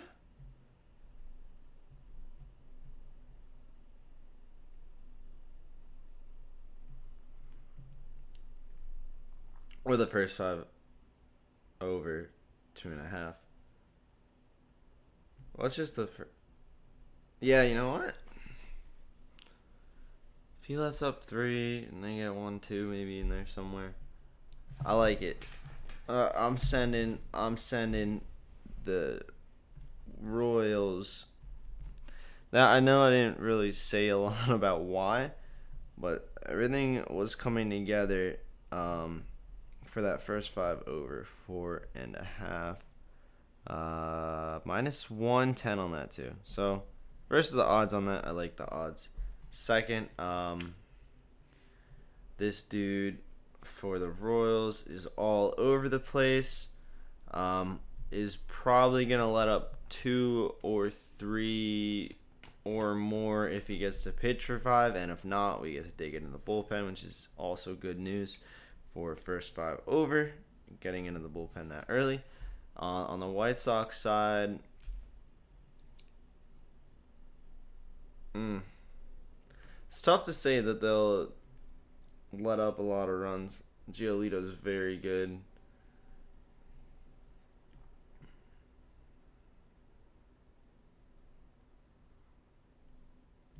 Maybe I don't. I don't know if I like that. Now I'm second guessing.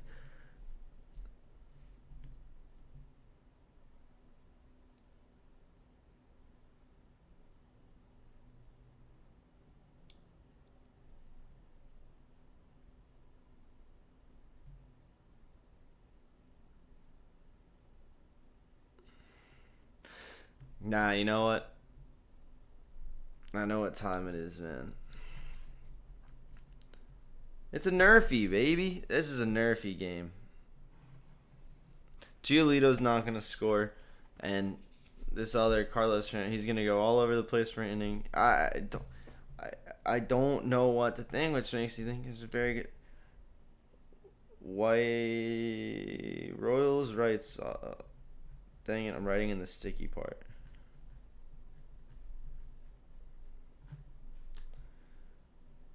Nerfy. It's about time I have a nerfy bet. I haven't put one out in a couple days. This is Nerfyville. This is a nerdy nerfy. What else do we have to look at? Gonna look into the Braves Cardinals game going into St. Louis. Drew Smiley pitching for the Braves. J.A. Happ for the St. Louis Cardinals. Cardinals as the favorites, but not by much. Minus 105 at home. Braves minus 115 on the road. How did this go again yesterday? Yeah, the Braves won it, which I called. Money line. Oh, did I put that out on VIP? I don't even know if I ended up putting that on VIP. If I didn't, I'm gonna be so mad at myself because I that's a sticky note right there.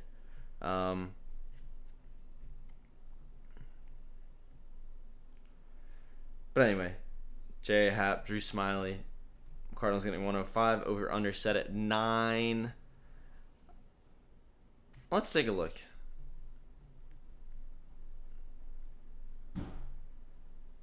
J.A. Happ.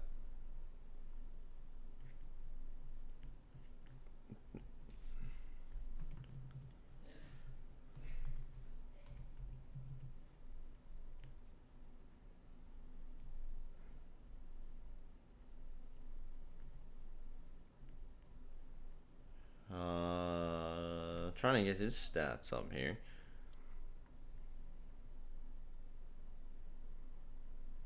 Okay.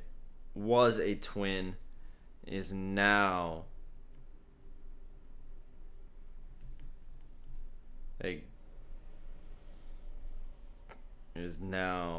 oh my goodness. So now he's on St. Louis. That's why the stats aren't there for Verstein stuff, but we can still find him. Holy moly, this guy stinks.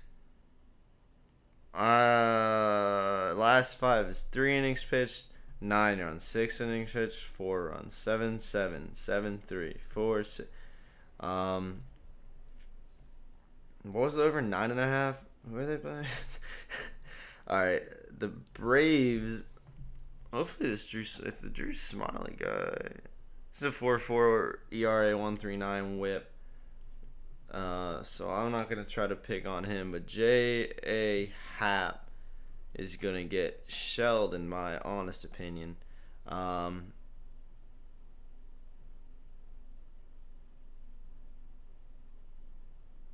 You can either take the Braves first 5. That's one way to go about this.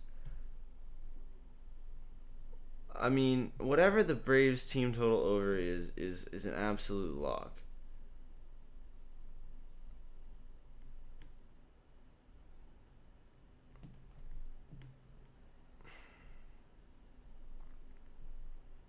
Braves over 4.5. Listen to J.A. Happ's games. 9 runs, 4 runs, 7 runs, 3 runs, 6 runs, 2, 3, 6, 4, 5, 2, 4, 6, 9. So he's a lock for 2. What's the first 5 over then? If we're looking like that.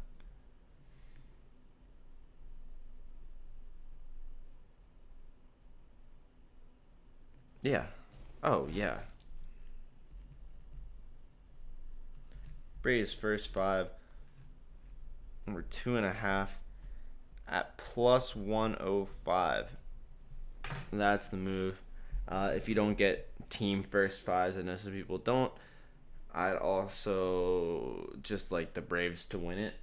Win first 5 money line is at minus 115. Yeah, not bad. So similar thing because the Cardinals are not outscoring them there. So that's the Atlanta game. We'll go on, getting towards the end of the card here. 3 more left. The Cubs going to Colorado to take on the Rockies. Alec Mills pitching for the Cubs. John Gray pitching for the Rockies. Over-under is set at 11. Rockies are the favorites, getting minus 180. Cubs getting plus 155. John Gray starting for Colorado. He's a 3.71 ERA, 1.23 WHIP. Pitching about a little bit better than that in his last 3. Mills, on the other hand, a 4.55 ERA, 1.41 WHIP, 3.6 ERA in his last 3. So he's doing a little better lately, but they're similar pitchers to begin with. Now we're in Colorado. We know that's a run-happy stadium. They're averaging 10.5 runs per game there, and yet somehow the under is still favored. And that's because the over-under is set at 11 now, because they know this.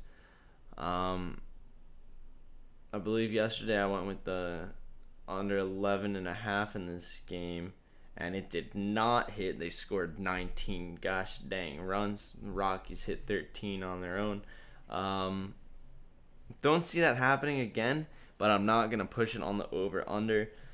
I think the Rockies win this.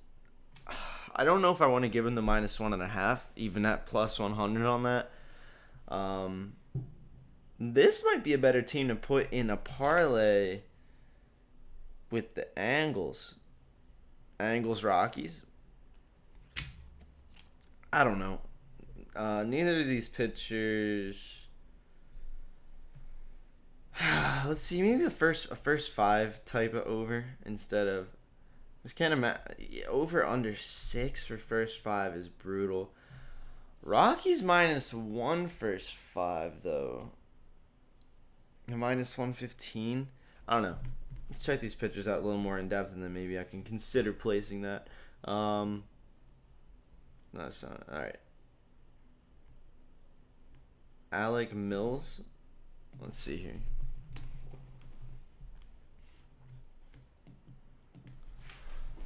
We're seeing this guy pitches 4 to 6, lets up plenty of runs. 4.2, 5.32 in his last 5. How's that go for the rest of his life? 2.0. He was stronger in June, worse in May, something like that. But it seems like if he's pitching 5 innings, he's a lock for 2. I'd assume that the Rockies first 5 team total is probably at least 2.5, if not 3. Let's check if I'm right on that. 3.5. Holy.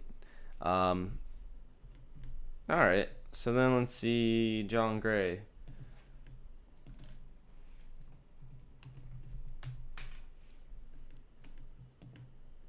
Pitcher for the Rockies. In his last 5, pitched 6, 5, 7, and 6. Let up 2, 2, 2, and 1 runs. What I might consider here, maybe a first 5 under, just because I don't know about the game total under, just because we're in Colorado. Bats are decent. Bats were flying yesterday. But both of these pitchers don't seem to be giving up a lot of runs in the beginning. So we'll check out. I think that first 5 under 6 might be the move. No.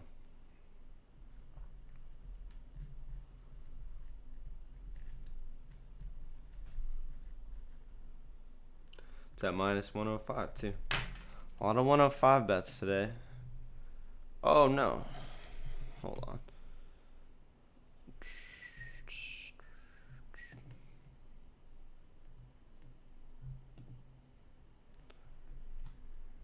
Alright. That leaves us with 2 more games. The countdown continues. Jake Odorizzi pitching for the Astros as they go to LA to play the Dodgers, and Max Scherzer over under set at 9. Dodgers big favorites at home, minus 220. Astros getting disrespected on the road, plus 180. Yikes, that's crazy. Astros won yesterday, 3-0. Called it. Absolutely called that one. Astros money line. Did I put it on the card? If I didn't put it on the card, I'm gonna throw a fit. But I did call it on the show. If you were here, you heard. That was one of the only money lines I actually liked yesterday too. The Stros. Who's pitching here? I'm not sorry. I gotta look at the stats. Okay. Odorizzi's a 4.3 ERA, 1.14 WHIP. Has been getting shelled as of late. Scherzer is a 2.76 ERA, 0.89 WHIP. But he hasn't been that great in his last 3 either. I like the Astros here. I don't. One of those teams where it's like, if you're getting plus 180 on the Astros to win a baseball game, come on. Yeah, they can win a baseball game. They win a ton of those things. Now, obviously, the Dodgers are a fantastic team. And maybe I'm pushing my luck. But you have the leading run scoring team, the team with the best batting average, but against essentially the best defensive team, with the lowest ERA in the league, the second lowest opponent batting average, and the second most strikeouts per game. The thing is, they have the best batting average.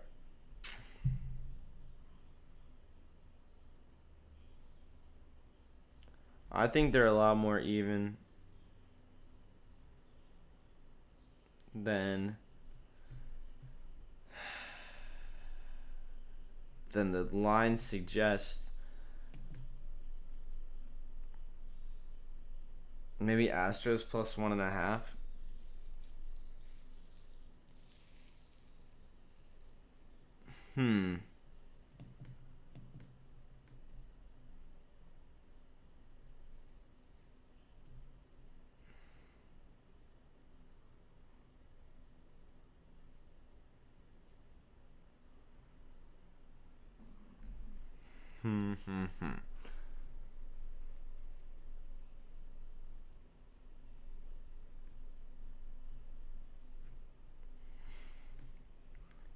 Maybe the over.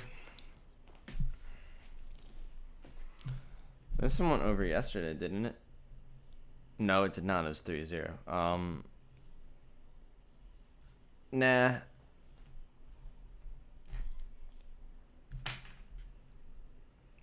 I might just take the Astros again. If they're gonna do this again, who is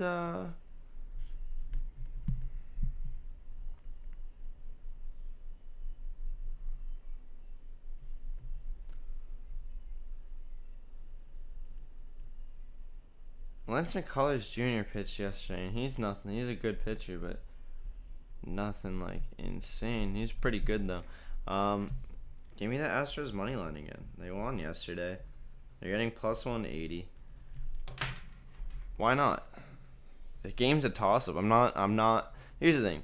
This is not to say I'm like 100% positive the Astros are in this game, but it's basically as close to a 50-50 game as you can get. It's basically the best batting team who's like 10-12 in most of their pitching and defensive statistics versus the best defensive team who's like 10-11 in all their batting statistics. They're a very close matchup. I think it's a lot closer than the odds suggest. So if you can get what's essentially a toss-up at plus 180, you take it. Brings us to the final game. on the night. Ooh, I almost just went to tomorrow. The Giants take on the D-backs. D-backs managed to steal one yesterday. Now they're in Arizona. Kevin Gausman pitching for the Giants. Zach Gallen pitching for the Diamondbacks. The money line is plus 155 on the Diamondbacks. The underdogs at home. The Giants getting minus 180 on the road. Over under set at 8.5.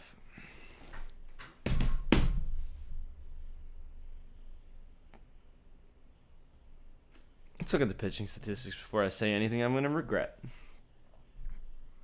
Gausman is a 2.35 ERA, 0.95 WHIP. Gallen is a 4.61 ERA, 1.36 WHIP.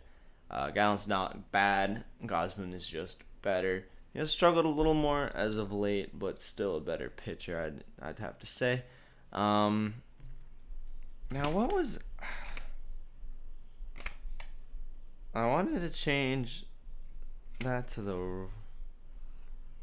I think maybe a Blue Jays Blue Jays Giants parlay, because I just like the Giants here. Swinburne. I'm gonna say that this probably goes under too. Maybe the first 5 under.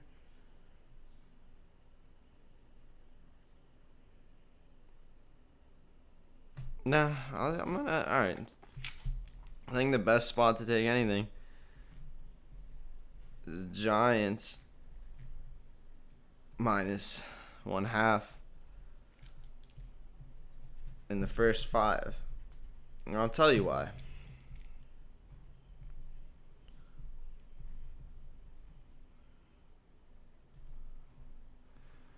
Sorry, I'll just write it down first, and I'll tell you why. So the Giants' first 5, minus 1/2, minus 115. They're coming in with a better pitcher, and I also believe better bats in a stadium where there's a lot of scoring. The over is 33-20. There's averaging 10.3 runs per game. I might sprinkle the over in just because I love taking the over in stadiums where the over always hits. Giants have the 9th best batting average, 2nd in home runs, 8th in runs. The Diamondbacks are literally between 22nd and 30th in every measurable statistic. They're terrible.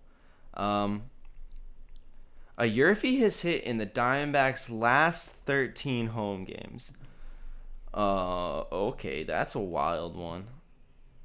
Let's see if that's even... I can't imagine that that's on any kind of appropriate odds at this point. Yurfie's minus 110? Alright, hold on. D-backs, Yurfie, minus 110. Check. We like that. And then, geez, do we just take the game over too? Minus 120 over an 8.5 is not worth. How did the last game go?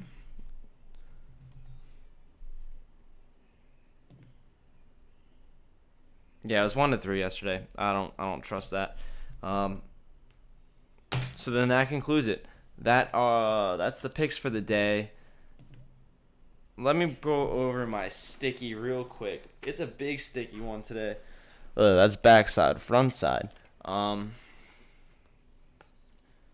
Luis Castillo or 6.5 strikes at minus 140. Mariners first 5 money line plus 120. Brewers team total over 4.5 at minus 135. Some sort of parlay. I'm considering. I think the latest iteration is the Rockies Angels money line. It'd be like plus 140, something like that. Padres money line plus 105. Nationals first 5 money line minus 115. Nationals team total over 4.5 at minus 110. The Blue Jays minus 1.5. That's at minus 115. Tigers first 5 money line at plus 120. Marlins first 5 plus 1/2 at minus 110. Royals White Sox Nerfy minus 105. Brewers first 5 over 2.5 at plus 105. Cubs Rockies first 5 under 6 at minus 105. Astros money line plus 180. Giants first 5 minus a half at minus 115. And the Diamondbacks, Giants, Yurfie at minus 110.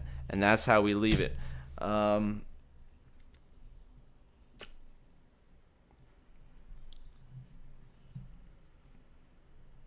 Real quick. Just check the I haven't actually checked what the I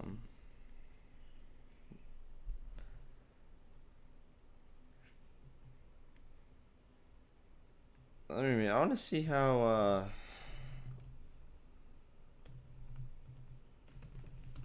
the last couple games went for VIP, because I went to bed early. I'm working a delivery driving job at the night, because despite what everyone thinks, we don't just steal everyone's VIP money and spend it on it. we just have to work another job. So did not get to watch a lot of the late ones last night.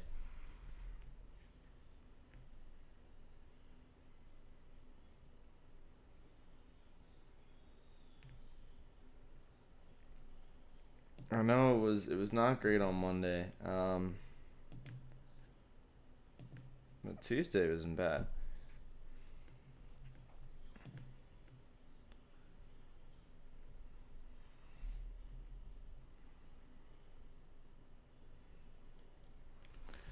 So let's see. First we had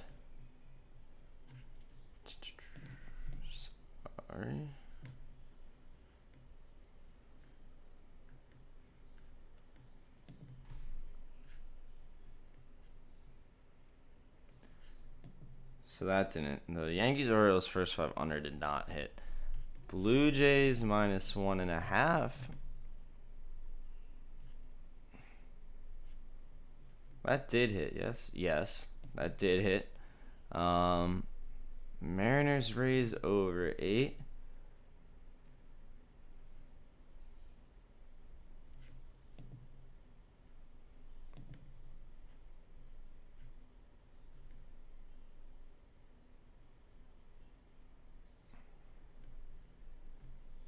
Whoa, hold on. How did I get up to Friday on the Jeez. Okay. Mariners Rays over 8 did not hit. Blue Jays minus 1.5 did hit. Oh, I did look at the. Okay, there we go. So that's 1 and 2. Brewers and Giants. Brewers lost, which is crazy.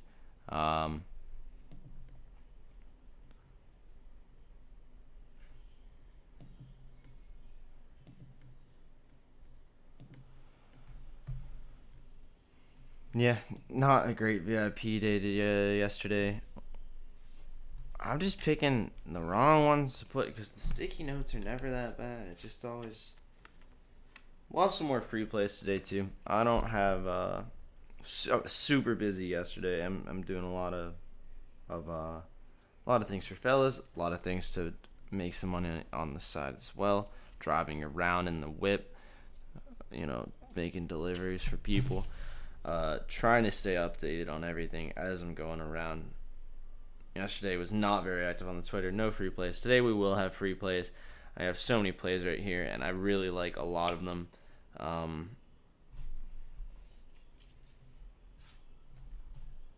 Yeah. So that concludes our Wednesday.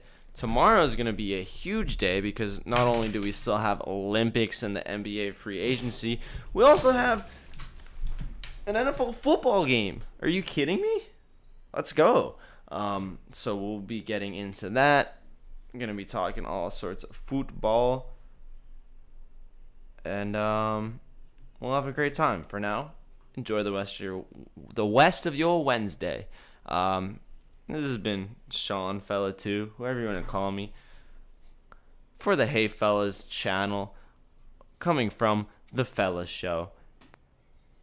That is all. Have a great Wednesday. Hopefully one day Braxton can hear us. For now, have a good class. Thank you for everyone dropping in the chat. The OGs. The best of the best. Jason, Stephanie, Todd. Come on. Always in here. Always appreciated. Enjoy the rest of your Wednesday. We'll be back tomorrow for the Hall of Fame game, baby. Let's go.